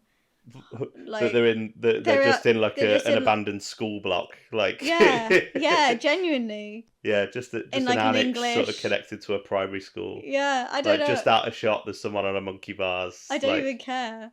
I missed that. I'd take that over the unit tower being controlled by a giant wheel and it's now moving so that it can shoot at bony boys. I don't know. Yeah, whatever. Like that, yeah, but that's it. I thought it was a solid sort of little action set piece. Did you not think? Okay, I wasn't a fan of the direction. I don't think it was necessarily like it was bitty. Yeah, and I think I'm talking, explosion. I'm talking, that's happening. I'm talking, that's happening. There's nothing through. Yeah, and it doesn't help that throughout that we're cross-cutting with the Doctor and Belinda and Poppy downstairs. Yeah. And it was just, it was bitty. It was, there wasn't like a nice flow. Yeah, the momentum sort of gets a bit lost. It's choppy. But I thought, like as a concept, it's like, yeah, okay, cool. I'm not mad at it, but it's a point. Yeah. That I wasn't amazed at it. They've done better. Oh, yeah. So yeah, we go downstairs. Susan Twist has knocked up a zero room for the Doctor in 10 seconds. Yeah. To be fair, during the whole of the Rani and the Doctor talking and everyone just standing there, and then the war, she has been downstairs working on it. Yeah, that's true. She did have a lot of time. And that scene does go for about 6 days. So she did have time. Yeah. I think she was already working on it anyway, because all the blueprints and stuff that were coming up on the computer, like there was already I think she was working on it, and then the Doctor tampered with it so that it could withstand what he needed it to. Right, okay. And that's why she said, I'll try and do my best, and then does it, and then that's why she's like, I'll hold it with my own bare hands or whatever if I need to. So I think it was already a thing, she just had to rework it to fit the Doctor's purpose. Okay. That was my taking of it. Yeah, we get a little exchange between the Doctor and Belle about his plan. He's going to pop Poppy in the zero room, where hopefully, because it exists outside of time and space and reality and everything, that even if things change, she'll stay as she is and be able to walk out into the next one. Yeah. It's not definite. We don't know. So Belinda says, well, I'm going to go in there and I'm not going to leave her on her own. That does feel in character to me. That I know people had issues with it. I didn't think, because from the get-go, she's always not wanted to time travel. She's always not wanted to be in an adventure with him. But she has always been there for people and a nurse and a caregiver. Yeah. So like her, and now her newfound emotional connection with Poppy, I didn't see that out of her character. Yeah, no, I think it's also just I don't know how comfortable I'd be just leaving a child. No, in a box. Yeah. Like, whether they're existing outside of time and space and whatever, in a permanent sort of stasis and whatever. Yeah. Like, I don't know. I think that's a natural reaction to have. It also means that she doesn't have to do anything for the third. I'm going to say third act of this story, even though because that kind of led us on to the conversation. We paused there on our rewatch, and there's been thoughts and like speculation that this season was actually meant for Ruby. Yeah. And now, with Belinda kind of being shut away in a box with Poppy, and Ruby doing a lot of the heavy lifting companion-wise, and obviously her and Conrad, that was always meant for them too, and some of the choices that were made, shall we say, during other episodes felt very Ruby rather than Belinda, and then Belinda lost her character throughout the season. It seems to be sort of going that way, but as you pointed out, in certain places, maybe not. Because you were saying the main sort of reason you think that wouldn't be the case is it's Belinda's story, isn't it? Getting her home. Yeah, but also the whole thing of like if it were Ruby that were, married to the Doctor in the Wish world and stuff. Yeah, I remember. Yeah, I'm glad you remember my points. Honestly, I said if it was Ruby marrying the Doctor, that doesn't feel right because she's supposed to be 18, and then having this child with I know the Doctor's an alien and it's kind of weird for anyone, but I don't know. It just feels a bit bizarre, doesn't it? Having Ruby, having Poppy. Yeah. It wouldn't work. I mean, I guess there's maybe something there with like being a teenage mother and like that like going back to her her arc, but but I get what you mean. It's that would not... be so messy for a finale as well. Mm. I don't think it was written with Ruby in mind. I think it was written for Belinda, but Ruby does a lot of heavy lifting, and she does more so than in her own season when it was all based around her. It's interesting, isn't it? Yeah. I'd be really interested to know, and I don't think it's information we'll ever get. Yeah. But I'd be really interested to know what happened. Well, I just think this whole like first chunk of Russell's second era, there's so much that has happened and behind the scenes and that have influenced everything that moves forward. Yeah. Because we were so Doctor-like because Ncuti was busy filming other things. Then Ruby not being the centre of the second season, but she already kind of is centre of the second season. And then Ncuti's abrupt leaving and the reshoots. Yeah. And anything else that happened behind the scenes. Yeah, I'd love to know all of the... I want to be a fly on the wall. Yeah. That's for sure. Because it seems messy behind the scenes. It's an interesting production. Yeah. I feel. But anyway. Yeah. Belinda's in the box. Belinda spends a good portion of this then just in the box and not really doing anything. Although she didn't really have a lot to do. She didn't have anything in the Wish world either. Yeah. Which is a shame because she was wasted. Belinda was wasted. I think she had potential to be, when you think back to like the start of this season. Yeah, she had. And we're going. This is. Ferrara's great. Like this is it feels really fresh. It feels new. I like the sort of direction that they're going in with the character. Yeah. And then gradually they sort of. It was straight after Lux. Yeah, it's almost like they sort of started sanding the edges off a little bit, and then kind of forgot who she was. Like you didn't get or was, yeah. Yeah, you didn't get a lot of that pushback that I think we were kind of maybe expecting. We liked, yeah. And liked in the first couple. But yeah, in this story, she does feel a bit of a spare part. Yeah. Even though it feels like a lot of the story should be based around her. Yeah. Because the core sort of... Well, I mean, technically they got her home. It was just he had to figure out how to get her home back. So it stopped becoming about her and it started becoming about the Earth, and that's where it went off. Yeah, it's interesting. Yeah. Yeah, the Doctor gets a little hoverboard, Segway, flying machine. I want to know what your thoughts were on this scene.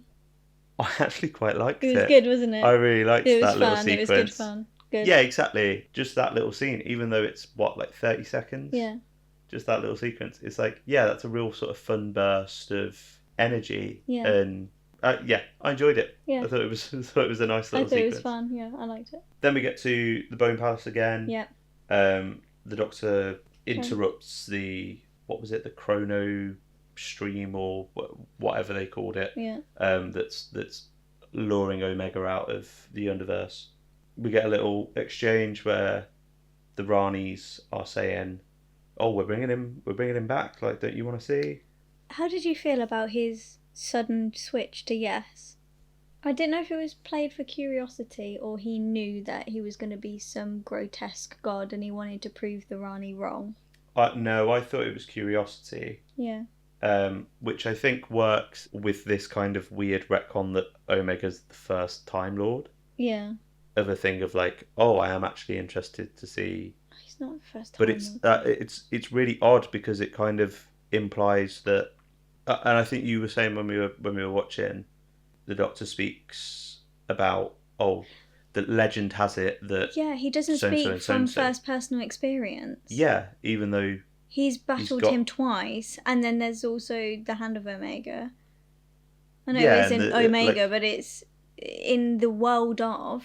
Yeah, like he's had direct interaction with this person. It's like hold on, 3, 4, 5 doctors, because you've got 3 doctors, then you've got 5, and then you've got 7. So when he starts talking about like the legend of him and things like that, I'm like, you directly saw what happened to him in Arc of Infinity. So what are you going on about? Why aren't you speaking in first person from first-hand experience of what happened to you? Yeah, and it's like, so when you take that into account, it's like, why would he be asked? No. Like, why would he be like, yeah, I want to see? It's like, you've met him already, dude. Yeah. Like, a couple of times. And, yeah. At one point, he was you, babe. Yeah, like... Remember that? When you were chasing him around for like 20 minutes. Yeah, when he was like running around Amsterdam off his face. Yeah, like, mutated. Peter Davison with like cornflakes and Rice Krispies stuck on his face. Oh, the good old days. The good old days, yeah. I want proper Doctor Who. Yeah, I want proper, yeah. Yeah, so, you know, then we get the big Omega's reveal. Cross-cut with Ruby and Conrad's little confrontation. Yeah. So, Ruby has a teleport. No, it's the bloody, what's it called? Indigo. But it's not called...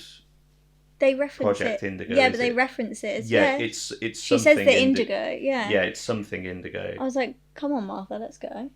But anyway, so Ruby teleports in to where Conrad is. Yeah, how did you feel about her conversation with him? Because the reading of it really was all of the bad things that Conrad thinks and believes and his kind of misogynistic values and things like that. But then Ruby puts a spin on it and is like, you actually created kind of a nice world, a world where everyone had families, because that's what you wanted as a child. And I was a bit like, that kind of waters down what Conrad is and means and represents and what you set up in Lucky Day. Yeah, my reading of it was he's got a gun pointed at her and she's trying to talk him down and finding a way to go about it. But I think you then need to reference that. You maybe needed something where in the moment or after the fact, or even if it's just set before she, because I do really like the fact that she shows him kindness in the end. Yeah, same here. I really love the I wish you to be happy. I think it's nice, and it's in character for her. I think it's a nice way to end it. Yeah, and I think the broader strokes of that of ending this sort of cycle of hate. And what his motivations were born out of in the first place. That softens them and puts that to a close. I liked all of that. But I think you have something where you just got to make it clear that it's not, I'm not forgiving you. Yeah. I'm doing this because I'm the better person. Yeah. And not to be all sanctimonious about it, but to be like, no, but you're a shit. Yeah. I'm not. And I'm showing you my empathy, and I'm doing this for the world, not for you, type thing. Exactly. But I think you maybe need a line, I don't know, where she's sort of like, even when she's got the baby, and she could be talking about like, I could wish for this or that, but I'm not going to give you the satisfaction. I'm not going to do that. Yeah. And maybe that would have been a bit. Maybe it wouldn't have quite fit. I was going to say, I don't think that would have landed.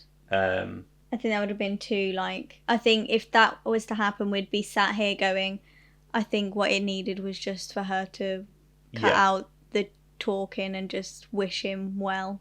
Or maybe if you had more of a reaction from Conrad of when she's got the baby and he's like, no, please. Yeah. Like, like we saw before. He automatically thinks the worst of her. Yeah.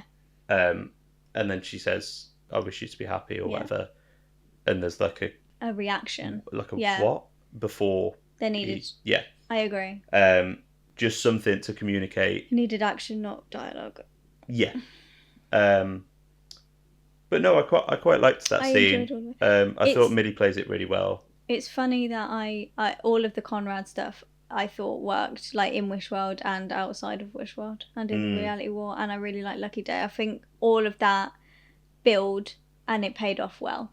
I do think he's kind of wasted in this story. I think he's wasted. Yeah.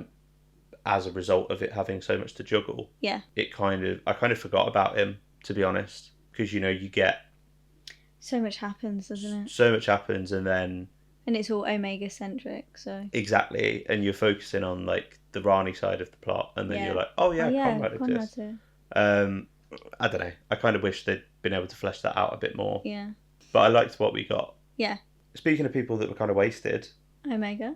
Well, I was going to say Archie Punjabi and Anita Dobson. Yeah. So in both their final scenes, I think Anita Dobson especially is wasted, especially after all of the build up for Mrs. Flood and all of that. Obviously, she's then overshadowed by Archie Punjabi. But this is why. So I'm in the camp of I wish that Mrs. Flood was eaten and not Archie, because I feel like it would be a more satisfying ending to all of the Mrs. Flood stuff because she was built from the beginning. But having the bi-generated version of the Rani, who was supposed to be the proper Rani eaten by Omega, and we've actually only had 2 episodes of her instead of a whole Mrs. Flood since season 1 shoved down our throats. And Archie feels like a better Rani to me. I have never been necessarily that fond or buzzed about Anita Dobson because I do think she's a soap actress. She's too soapy for me, and all of her deliveries of everything has been really panto soap. Right. So like I don't see her being like a dramatic Rani role, whereas Archie I thought delivered it how I would want the Rani to be delivered. Yeah. So seeing her go, I was really like disappointed. And wish she had the opportunity to stay over Anita Dobson. I think she was the stronger one of the Ranis. Yeah, but I think then that's the point. I think it's higher stakes, isn't it? Because she's the sort of driving force. Yeah. She's the one in control. Yeah, I think if you sort of get her the one that's subservient to her, it doesn't quite hit. No, as, I understand. I think I'm just disappointed that she's now out of the picture. Yeah. Unless she somehow manages to escape, but we literally just watched Omega eat her. Yeah, and I think it's... I don't know. I think the whole... Now it's happened and, we've got the whole season. The whole bi-generation of the Rani thing... It was unnecessary. Doesn't work. It was... The Rani needed to regenerate, just have Archie. She could have done all of that herself. Or if she... didn't have time to do it all herself, just get a little scientist assistant. Yeah. And then you can bin them off at some point, and then she can still be eaten. Then the stakes are high still. The Doctor's still on his own because Mrs. Flood doesn't do anything anyway. Mm-hmm. And he does it all with the Vindicator. She just fucks off so that they can use her again some line down the future. Yeah, I think it's evident that Mrs. Flood wasn't always the Rani. That wasn't. Oh, we know that though. But even Russell admitted that. But it feels shoehorned. Yeah. And then it feels like the bi-generation thing was maybe because he realised that Anita Dobson doesn't really fit that role, but I don't want to get rid of her. Which is again why it's so confusing, because now we've still got Anita Dobson as the Rani, because she is still the Rani. Yeah. And then if she regenerates, then why not just keep Archie? Because now we've just wasted Archie, who was really good as the Rani. Also, I can't see the Rani coming back. Not anytime soon. Well, the Master will be back before the Rani. I really hope Russell doesn't pair the Master and the Rani together. I just don't really understand it doesn't feel like the story was heading that way. It feels like a lot of the things that have happened for this twist, shock, twist, yeah. Content, like reaction... Because I don't think the bi-generation serves any purpose, really. It doesn't. There doesn't need to be 2 Ranis. No, there doesn't. I agree with that. Mrs. Flood doesn't really behave like the Rani. No. I don't understand the whole dynamic between them of her being subservient to the new one. No. Why Mrs. Flood didn't act like Rani-ish until she'd bi-generated. Like, they didn't do like a... Well, she was Utopia style. Yeah, but she was supposed to be in disguise, wasn't she? Because of Ruby and Belinda, but also that wasn't even that clear, because why was she trying to do that? Was it to get closer to the Doctor? I was going to say, it feels like a lot of things never happened that anyway. they've done and then gone, Oh yeah, because Because of like this. it feels like they're trying to just sort of make sense of things after the fact, and like you say, like them just planting seeds and going, then we'll figure it out. Later. Yeah, and then I think the kind of constantly changing goalposts for the production as a whole, and maybe swapping and changing your cast and having to change storylines around and changing your mind on things. Like I think there's a lot going on, and you can kind of feel how jumbled it all is. I'm hoping that season 3 is more relaxed, production wise and like in universe wise. Yeah. We just need a good little story like we did in series 1. I think that's what it is. I think that's another thing. I think if you're juggling fewer of these mystery boxes and twists and reveals and plot threads and characters and all of that, if you just take a breath and go, let's just focus on a story and really take our time and put care and effort into it. Not that I don't think this has care and effort in it, but it feels less thought out. It feels less planned. And I think a lot of that is because some of it wasn't planned. Yeah. As in, like, things happened that they wouldn't have been able to account for. But yeah, the whole Rani thing is interesting. Omega. Thoughts? Wasn't mad at the design.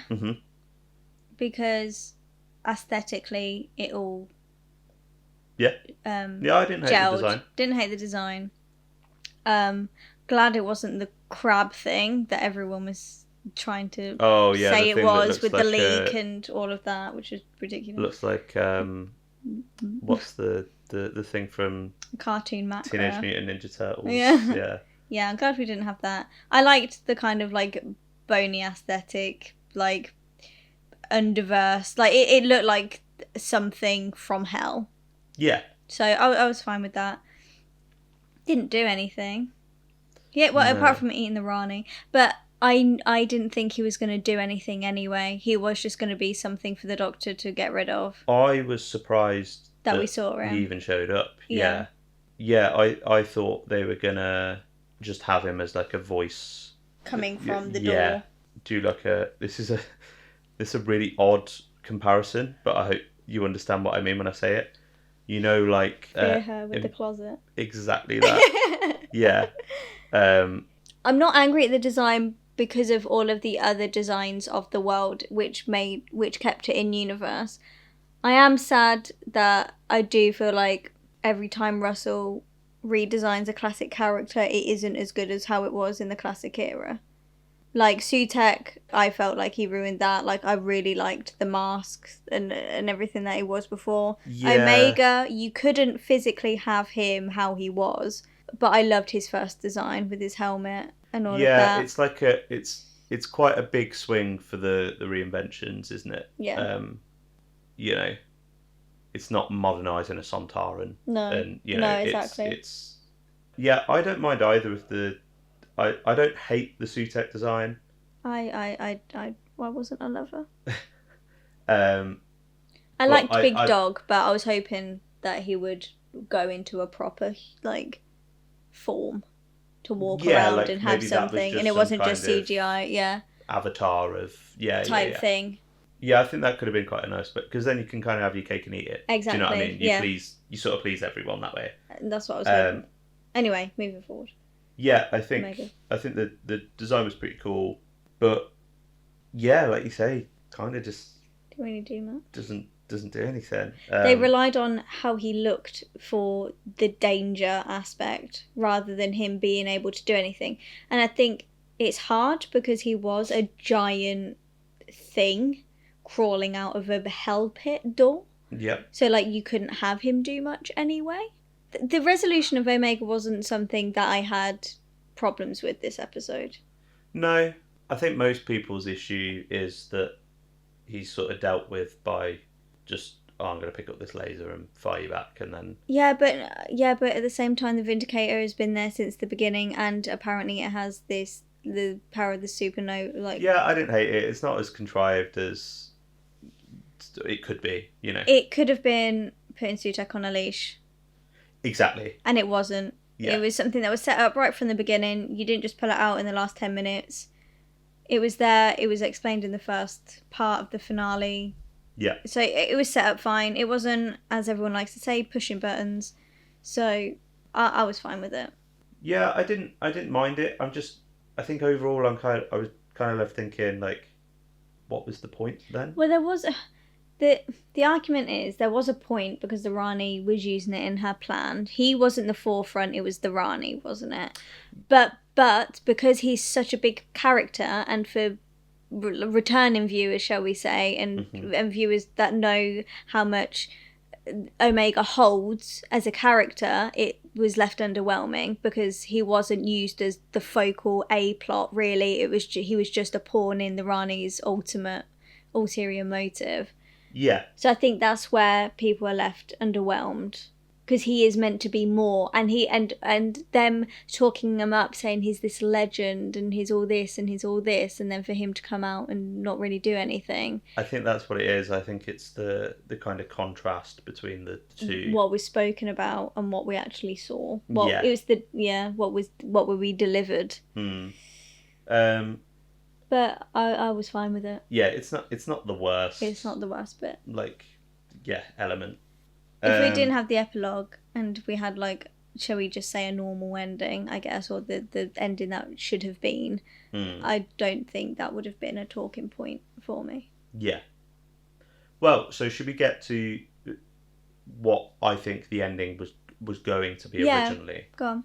So we find that Belinda and Poppy within the Zero Room box, all okay, everything's fine. We cut to the TARDIS where the Doctor, Belinda and Ruby are all chatting. Poppy's there in her cot. Yeah. And then as they're talking, there's this really lovely scene of the Doctor and Belinda passing Poppy's coat between them. That. I really like that. And folding it, and it slowly gets sort of smaller, and to a point where the Doctor just like sort of dusts his hands off, and it's gone. The dialogue was clever as well, because it came less about speaking about the adventures with Poppy and more what they were going to do next. Yeah. And then they turn around and Poppy's gone, and Ruby remembers, they don't. So I think, because in that scene, maybe this is just me projecting onto it, but the way Ncuti plays it before we then end up in unit into what we think is the reshoots is almost like he does kind of remember. There's a few sort of pauses and a few looks that he gives to Ruby, and it's almost like he does remember, but he's saving Belinda from the pain of it. And there's a pause, and he kind of sort of looks, and then he's like, right, Belinda, let's and then as he's like typing in the coordinates or whatever, Belinda's sort of looking away, and he sort of glances up at Ruby and just gives her a wink. But yeah, there's just a few looks and things that makes me think maybe he's playing it like he does know. Okay.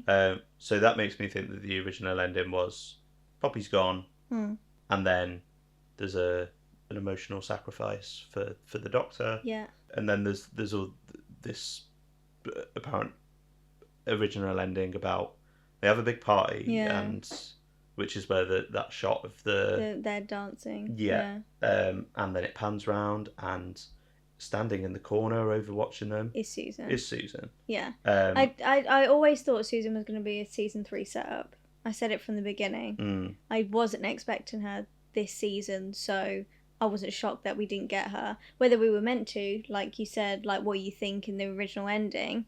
Yeah, because obviously you can't really do anything with that. No. Against everything else that you're doing. Yeah.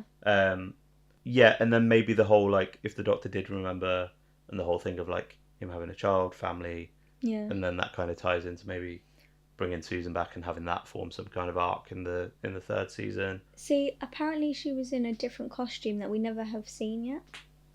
Yeah, in the Unleashed interview. So do you know what I think? I think at the same time they've shot her regenerating or something so that she can pass the baton down. Potentially. Because I know everyone, and I didn't know how I felt about it, but I've had quite a few people like comment under my post saying, well, she's not getting any younger. If they're going on they've got all this time, what happens, God forbid. And I'm kind of like, A, don't really want to think about that. B, stop commenting that under my post. C, I think if they took that into consideration, it wouldn't surprise me that they've already figured a way around that and they've already shot that beforehand. It's got to be at least a thought and a conversation that they've had. And I'm sure they have had it. And if there's a costume we haven't seen her in, I'd hazard a guess that's probably a regeneration thing they've already shot, ready to use whenever they need to. Yeah. And if he's already written, or had already written series 3, 4, 5, regardless of whether she was in mind, I'm sure he's just set up Susan, he'll reuse it and be able to use whatever they've filmed, I'm sure. Yeah. I mean, let's see what happens. Yeah. Let's see what happens. But yeah, I think that's where it would have ended, I think. Yeah. Obviously, you get all of your wrap up with the Doctor giving the baby to Carla and Cherry to look after. Belinda's home. Yeah, Belinda gets home. I think she'd probably, if she had stayed on, I think she'd stayed on for she'd have stayed on, and then I think Millie would be returning as a yeah, maybe even sort of travelling with them for a few, do like a Martha in season 4, series 4 rather, and sort of have them as like a little trio, maybe. But that's not what happened. That's really not what happened. That's not what happened. What happened? I don't know. So, a certain Mr. Gatwa is saying his goodbyes. Yeah, no longer our Doctor. Yeah. How do you feel about that? Firstly, I wasn't able to connect with him as much as I'd have liked to. Yeah. I don't know if it's I can't say it's because of Doctor Light episodes, because that's dishonest. I like him as the Doctor. I think he's good. I think he's a great actor. There's nothing wrong with him. I think it was great casting. He brings energy, charisma, uniqueness, no talent. But I just couldn't emotionally get there with him. So it's sad to see him go because he's good, but I'm not I didn't cry at his regen. I cried at 9s, I cried at 10s, I cried at 11s. Didn't cry at 12s, only because I was picking apart how I would have done it and how I would have written it, because I thought Stephen Moffat just went on a bit of a speech and bits I would have cut, I would have made it shorter. Which is odd, because you really liked Twice Upon a Time. So, I cried at Jodie's. Did you? Because David Tennant came back. But that doesn't. I don't think that counts for. You cried. You were so happy that Tennant was back. I don't think. Well, I was getting there. The only reason I cried at Jodie's was because David Tennant came back. Interesting. I half cried. I watched the By Jen with you, didn't I? Yeah. I half cried at that because I thought he was going, and then he didn't. And then I was speechless for the it took me 2 hours, didn't it? I didn't speak to you for 2 hours. Yeah, Can you remember that? Joking. No, you're not.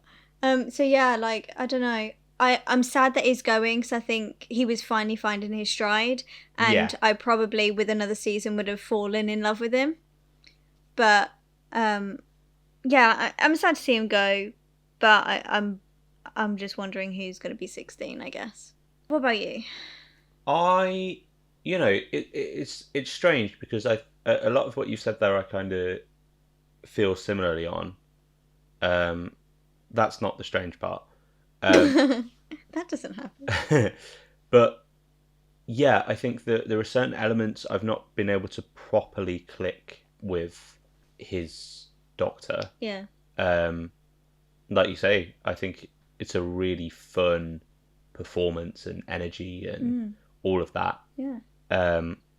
but I've not, for one reason or another, I've not been quite able to sort of pin down the character. Yeah.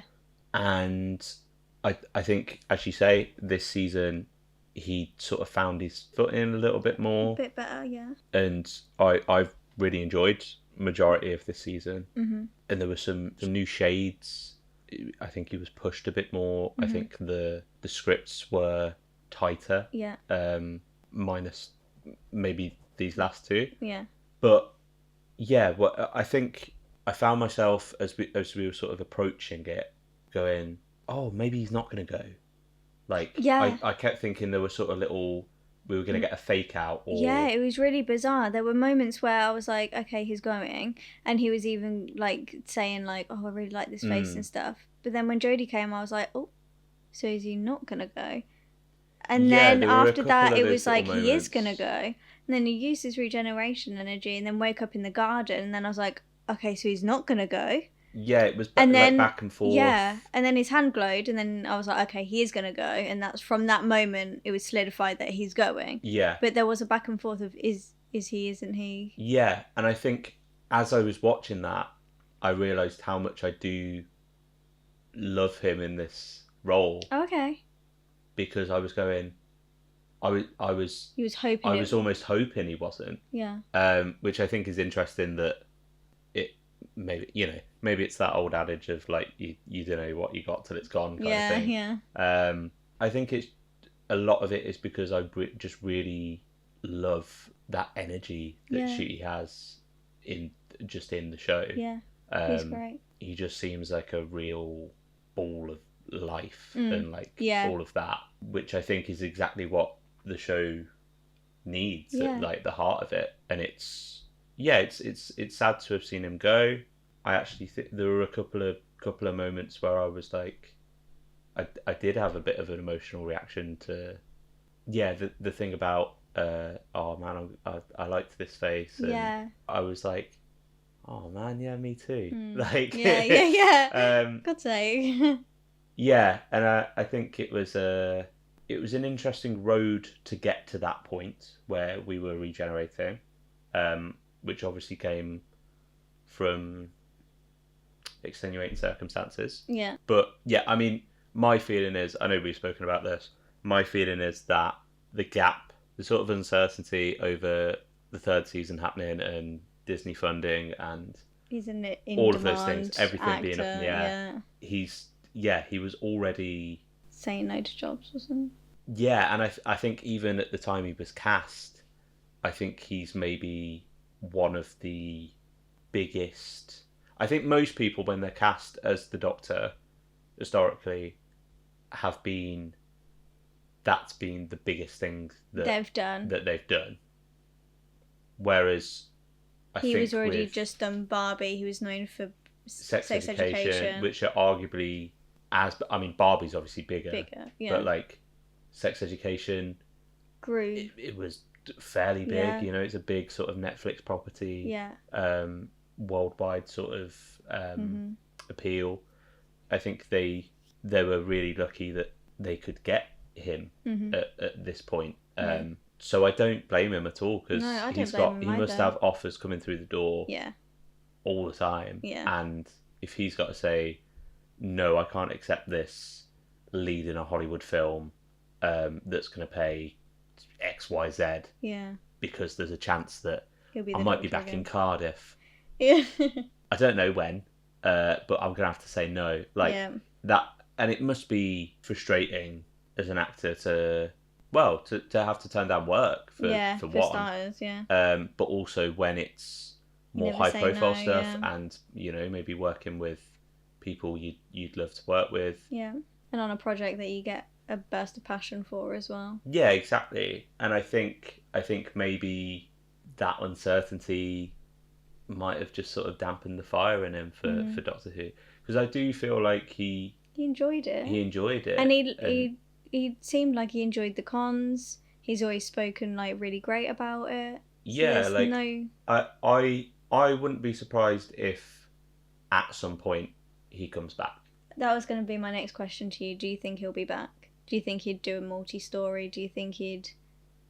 I think so. maybe not yet, and maybe depending on the trajectory of his career. Yeah. Because I don't think that. Yeah, but David Tennant came back and he's very big. Yeah, but I also think that even though he's been in a lot of big stuff, Doctor Who will always be maybe the most prominent thing that he's done, if that makes sense. And he's a little fanboy. And also he's a massive fan of the show, yeah. But I think it's that thing of people do look at David Tennant and go, oh, Doctor Who. Doctor Who, yeah. Whereas I think already people go, well, we could look at Ncuti and go, oh, Sex Education. Yeah. And I think he'll go on to be, oh, this big property. Yeah. I think Doctor Who's going to be one of many. Yeah, and arguably one of the smaller things that he goes on to do, because he's really in demand. His stars rising quite rapidly. Yeah. In both in TV, film, and theatre. I'm going to see him in Born with Teeth in the autumn. Oh my god, tell me how good that is. Yeah, I'm really looking forward to that. Yeah. So yeah, I don't begrudge him at all, as much as we might want to be like, no, he should have stayed because I want him as Doctor Who. He's got to do whatever's best for him, isn't he? I think my reaction would have been different and my feelings would be different now if I didn't know that Billy Piper was coming back. I think... Right, you think that softened the blow for you? Yeah, massively. Maybe that was part of the thinking. Maybe. Because now, all last night, when I was still trying to process what happened, I didn't even think of the episode. All I was thinking about was Billy Piper. And I know I'm one of the fangirls who's obsessed with her. And she was a very big part of my childhood and trajectory of my life. Mm-hmm. But I think if Billy Piper's face didn't show up at the end, I'd probably be a bit more saddened by his departure. But I'm the same, even though I had the sort of the opposite reaction to it. Yeah. The majority of my thoughts and what's going on here was about that final 5 minutes, never mind the hour that came before. Do you know what I mean? Well, that's why I felt like it was 2 little mini episodes put together. Yeah. Because I'd completely forgotten about the first bit. So maybe that was partly intentional. Maybe. Of them being conscious that maybe you can kind of see the cracks. Yeah. And they needed something. That it's fairly obvious that Ncuti decided to leave after the majority of it has been shot. It would have been nice to have had maybe a special... better regeneration. Everyone else gets to have their nice little speech and things. And I know he said, I don't want... No, I take that back. I take it back. Because he had his little moment with Joy, which seemed bizarre because that book came after everything with Ruby. He didn't say goodbye to Ruby. He's just regenerated and she doesn't know. Yep. I did like I don't want to do this alone. And I can never be alone when I've got you and it's Joy. And he was like, and that's exactly what this has been, Joy. I do like that. I take it back. I like that. Yeah, it's a nice fun reliance, a nice sentiment. How do you feel about his burst of regeneration energy? Because it was like Jodie's, wasn't it? With the various strands of... Yeah, but all of Jodie's is still coming from her head and hands. Yeah, this is from his whole being. It sort of flails about as it leaves her, but whereas this, comes from the heart. Oh, very nice. Yeah, I wasn't sure what I thought about it, but I didn't mind it for this because I think it looked really pretty. That he'd kind of pulled it from his chest, and I'm wondering if they've retroactively tried to maybe tie it into Lux, where the regeneration energy was being pulled from his chest. I thought that was going to come back to play. Yeah. When we filmed Lux. When we filmed Lux. I thought that was... I don't think the paper for that. I thought that was going to come back when we recorded Lux. I thought that this regeneration energy situation is going to be a good way to do a regeneration for Ncuti if that was the case. So I wonder if that... Yeah. Okay, so let's talk about how we get there. Yeah. Oh, I don't want to. So... The thing I really took issue with was how much they gaslit Ruby. I know they really do, don't they? I know it was coming from their truth, but they really like, I don't know how many times it said, Ruby, you're wrong, you're misremembering, this isn't true, and how many times she had to say, Poppy's real, Poppy's real. Like, it was like beating a dead horse, wasn't it? Yeah, I think it feels particularly out of character for the Doctor. Yeah. He didn't even try to think on her side. The whole Poppy thing got muddled. You can tell that wasn't supposed to even be a thing. Yeah. I really disliked the scene between Belinda and the Doctor and her, like, in the house when she's like, remember? That's the whole reason why I needed to get home, because I've got to be back for 7:30 p.m. on the 24th of May 2025 because of my daughter. See? All your reshoots of every scene that never happened. And I understand that they're rewriting history because everything...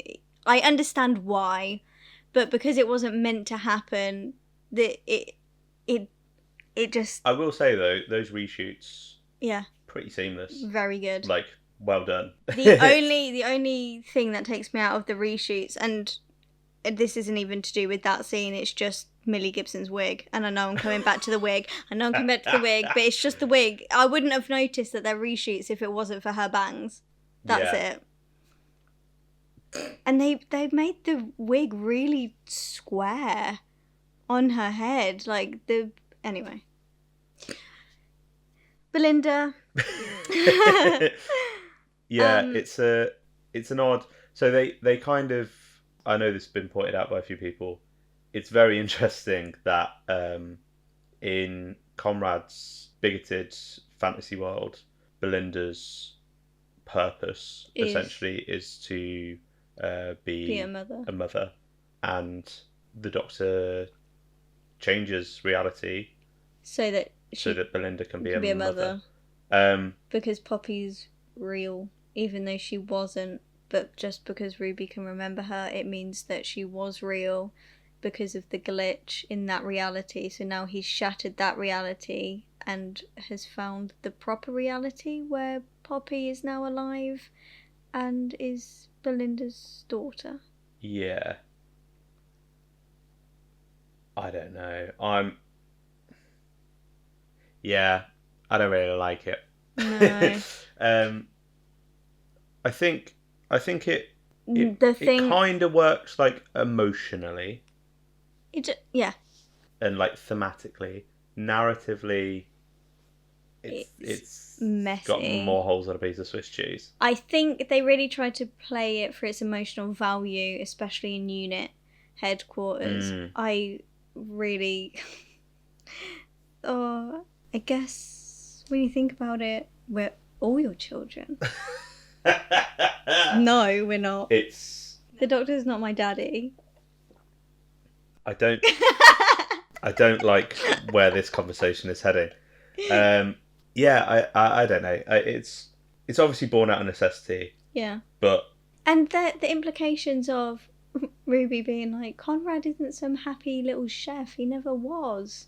You remember that. And now I'm thinking, well, if the Doctor shattered reality, is he just completely dismissed what Ruby's wish was? So is Conrad still a happy little chef, or is he now a bigot like he was before? I know she's trying to get them to remember, but now I'm thinking, so does he remain? If it's the quote unquote real world. Yeah. So what happens to him? What are the implications with him? Does the wish still work? Is that still intact if he shattered that reality? I guess so. So in all realities, then. I mean, logically, it probably shouldn't. No. But, you know. But then that ruins that resolution. Yeah. To that story. Yeah, I don't know. I get the sentiment that Russell's going for, of that the Doctor would give his life for someone else. Yeah. And another life and a child and all of that. Yeah, absolutely. But I do think it's maybe less impactful with the fact that it's his child, sort of. I think it's maybe more impactful if it is just a random, someone he doesn't know. Yeah. But yeah, I get the sentiment, but I think it's maybe slightly muddled by the fact that it's kind of his kid and then kind of not, and yeah, it's all over the shop. It is a little bit, but you can tell that wasn't intended. Yeah, it kind of does a weird sort of U-turn. yeah, on where they were going on Yeah. Belinda's sort of characterization, because she doesn't feel anything like, and maybe that's intentional, but then there's one bit where she's like, I feel like I can't remember something, and I'm assuming that was her past life. Yeah. To a world that never was. Because to a certain extent, she gets like a kind of a Donna ending. Yeah, she does. Yeah. But it's treated as a happy ending rather than a tragedy. Yeah. And I saw somebody say something about the psychological horror of having someone mess with your reality and rewrite your life. Yeah. Without asking her. And then just that's it now. That's it, yeah. And playing God and everything that the Rani was talking about, where he's like, he's more than you. Like, you're playthings, you're all of this. Yeah. And then he kind of just does treat her like that. Maybe you could have done something with that, and exploring it and having that weigh on his conscience and. Yeah, but you didn't see any kind of emotional weight from any of his actions since the beginning, though. Yeah, and I think that's the thing. It's. He's very careless, and it kind of doesn't have. Yeah, we don't really get an arc in that sense. No.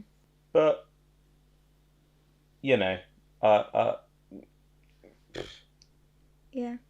I don't really know what to say.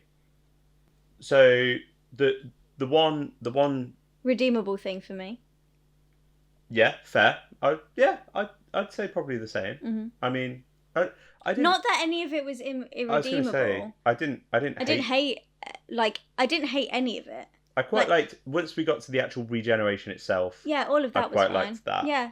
Yeah, absolutely. And in the lead up to it, we get a surprise little cameo. Was not expecting that at all. No. When I saw her, my God, I screamed. Well, apparently this leaked as well. It did, yeah. Which I didn't know.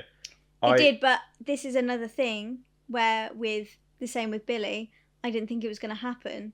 Because I was thinking, why in the hell would the 13th Doctor... Why would Jodie Whittaker come back? Yeah. Like, there is nothing in anything that we've seen, like, in this series that would lead me to believe that 13th Doctor was coming back, so I ignored it. Yeah. Well, that was true, wasn't it? Yeah, it was... I don't know why she was there. No, I have no idea. Oh, well, no, yeah, because something about the realities, wasn't it? I can't remember what her actual dialogue was. I don't know. But something she did explain it. Out of loop, out of sync with some. Yeah.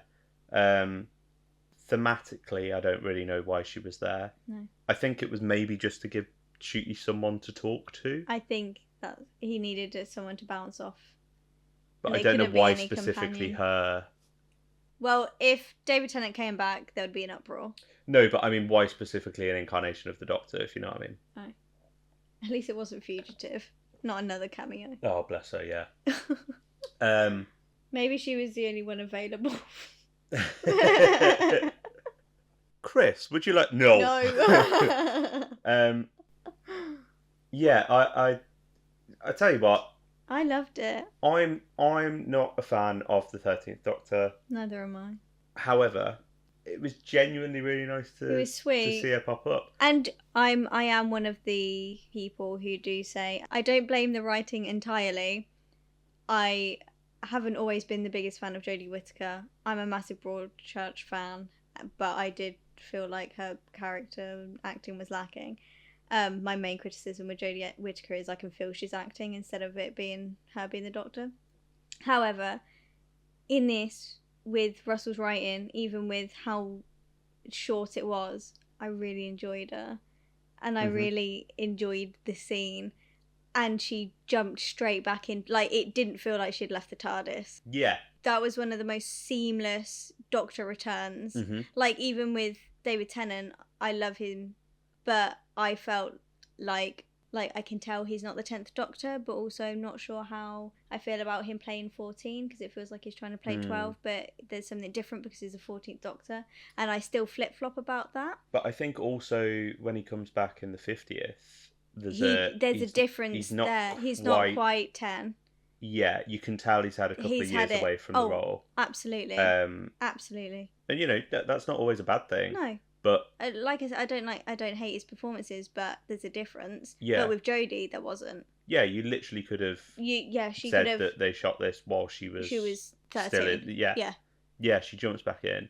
And she's got such an energy and such a life about her. But I really liked the text. I liked what she was saying. And that made me go, I wish I had more of this from her. I wish they allowed her to be more like this. And even just little things, like, she seemed to have some kind of control. Yeah. And, like, agency, as well as having, like, it's not just presence of, I'm going to do this big bit of exposition and da-da-da-da-da. Yeah. And then, oh, no, we can't do that. It just felt like she was still a little bit skitty and, like, but it was more controlled and contained. Yeah. But it came across as, I know what I'm talking about. And I don't know as well if I liked it so much because Jodie's one of the, although I am not a massive fan necessarily of her as an actor and the 13th Doctor, she feels more doctory to me than 15. Yeah, I guess she's more sort of, well, she's more quirky, isn't she? So, like, she's more I don't know if, like, eccentric. Yeah, so I don't know if that was a nice juxtaposition. 15 has energy, Ncuti has energy, and he has all the good things. But I don't know, it felt like a good Doctor scene. It felt like I had two Doctors there. Yeah. It was nice. I enjoyed it. It was cool to see them sort of interact. Yeah. And I've seen a few people say that it's almost like a little bit of the handing over the baton that we didn't get because of Tennant. Because David coming back in between. Yeah. So yeah, it was quite nice. And I guess thematically in terms of the numbered Doctors, you know, it's the first female Doctor and the first black Doctor, like the first person of colour to play the Doctor, first woman to play the Doctor. I like that. I liked her intro. Maybe the best male, but yeah. There were some fun lines in there, and I even quite liked after the hug, and she's like, "Oh my God, you are gorgeous!" Just like, what gorgeous face. It didn't feel like Donna in The Giggle, where they're like all sort of checking him out, and it just felt quite, I don't know, quite sincere. Yeah. Like, but yeah, I don't know. I actually really liked her coming back. Yes, the one bit where I went is the Yaz line. Is the line about Yaz? I should say that to Yaz. Not because of what it's referencing or bringing Yaz up or anything. It's just, it felt crowbarred in. It was Russell going, Yaz and 13 are a thing. Yeah. That's what it was. Yeah. It was just him going, that they are in love. That is a thing. Yeah, and I think there's easier ways to, there's better ways to imply that. There was better ways to do that in her era. There were. And now, even when we're still trying to canonise it, it's still shoehorned. Because I think if you have, I was going to say the Doctor. If you have Ncuti say, "I love you, Doctor," and she goes, "Oh, I never say things like that." I liked that. I was like, yeah, and then he was like, "And that's why I'm here." I think even just having that go round in her head, like a realization. Yeah, even if you just had like a thing, and then you just have Ncuti go, "She knows." Yeah. Do you know what I mean? Yeah. Because they're the same person. Yeah. So whatever she's thinking, he knows. Yeah. Like just something way subtler. Yeah. It's obviously implying what we already know. What we know, but you know, for people that have just come on board, who's this blonde woman? Yeah. Who's Yaz? But you know. Mm-hmm. Yeah. I quite liked it as a scene. Yeah. No idea why it's there, really. But yeah, it was fun. It was nice to see her back. Yeah. Genuinely. Yeah. And to be fair, it has made me go, maybe I'll check out the Big Finish stuff that she's doing with Mandip that's coming up. Yeah. Because I never want to completely write off a Doctor. No. Just see what she's like with different writers and different, maybe taking her in a slightly different direction character-wise, or give her stories that she sort of fits into or thrives in a bit more. But yeah, it was nice. Yeah. It was nice to see her. I enjoyed that. And then we, of course, get our lovely Ncuti regenerating, which brings us back full circle to the start of this podcast. It does. So I guess we'll kind of wrap up some thoughts. Yeah. I believe you put out a Twitter poll whilst we've been recording. I did. I put out a thought and then obviously received a lot of comments as well. So I thought, right, I'll do a poll because that's more concise and we can get a better idea of what everyone's thinking without going through all of the hundreds of comments I got. Shall we see where it's ended up? So I put up an hour ago. So within the hour, you lovely lot, we got 253 votes. Now, the poll was, so how does everyone feel about the reality wall? The reality bomb? The reality bomb! So, how does everyone feel about the reality wall poll edition? Now, this is the closest poll I've ever witnessed. So, good, great, 21% of you voted for. It was fine, 27% of you voted for. Okay. Bad, 23% voted for. And awful, 29% voted for. Wow, that's really tight. That's really tight. We've got 21, 27, 23, 29. So most people thought awful. Uh-huh. And then 2% below thought it was fine. Yeah. So they're your two ones. And then you go to bad at 23% and then good, great at 21%. So it's really neck and neck. Yeah, that's a lot that's more close. Varied than I thought it was going to be. Yeah. A lot of the comments are they liked it until the final scene at Unit. Some Omega reveal issues. Some editing, not really liking the regeneration energy. People are still head spinning at Billy Piper coming back. A few issues, but the moment he starts firing his regen energy into the console is where it falls apart.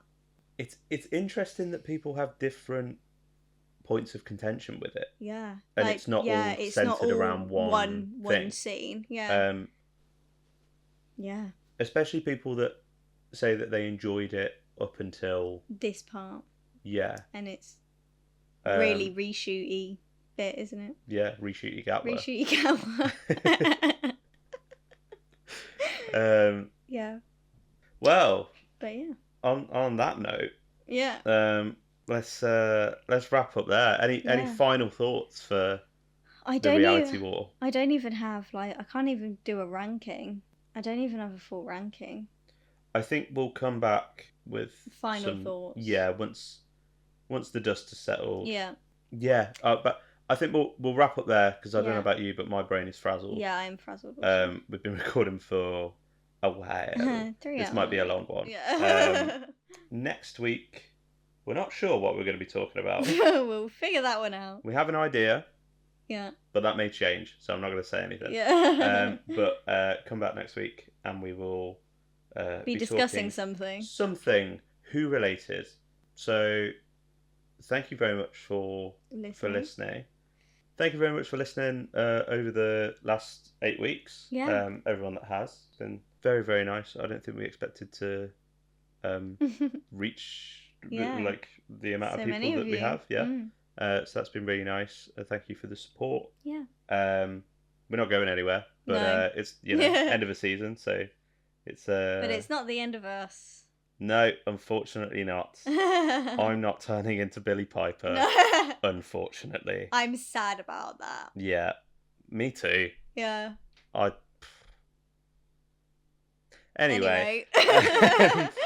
Yeah, so thanks very much. But in the meantime, where can they find you? They can find me on Instagram and Twitter at simplykatie_XO. Where can they find you? They can find me also on the Twitter at Sudden Biscuit and also on the YouTube channel of Sudden Biscuit, which you may very well be listening to this on now.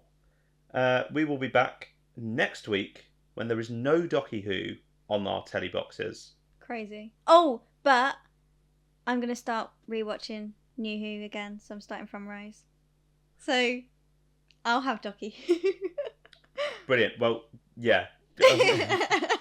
Great. Good for you. I just thought I'd tell you. I was going to say, when you won't have Docky Who on your screens, You'll have Doctor Who in your heart.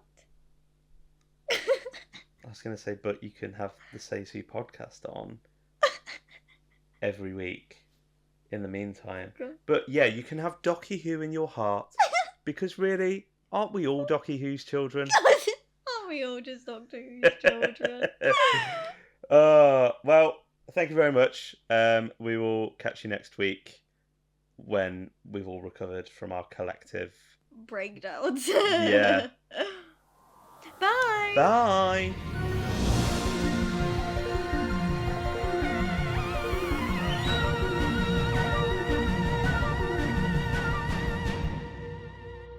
Doctor Who is always in our hearts.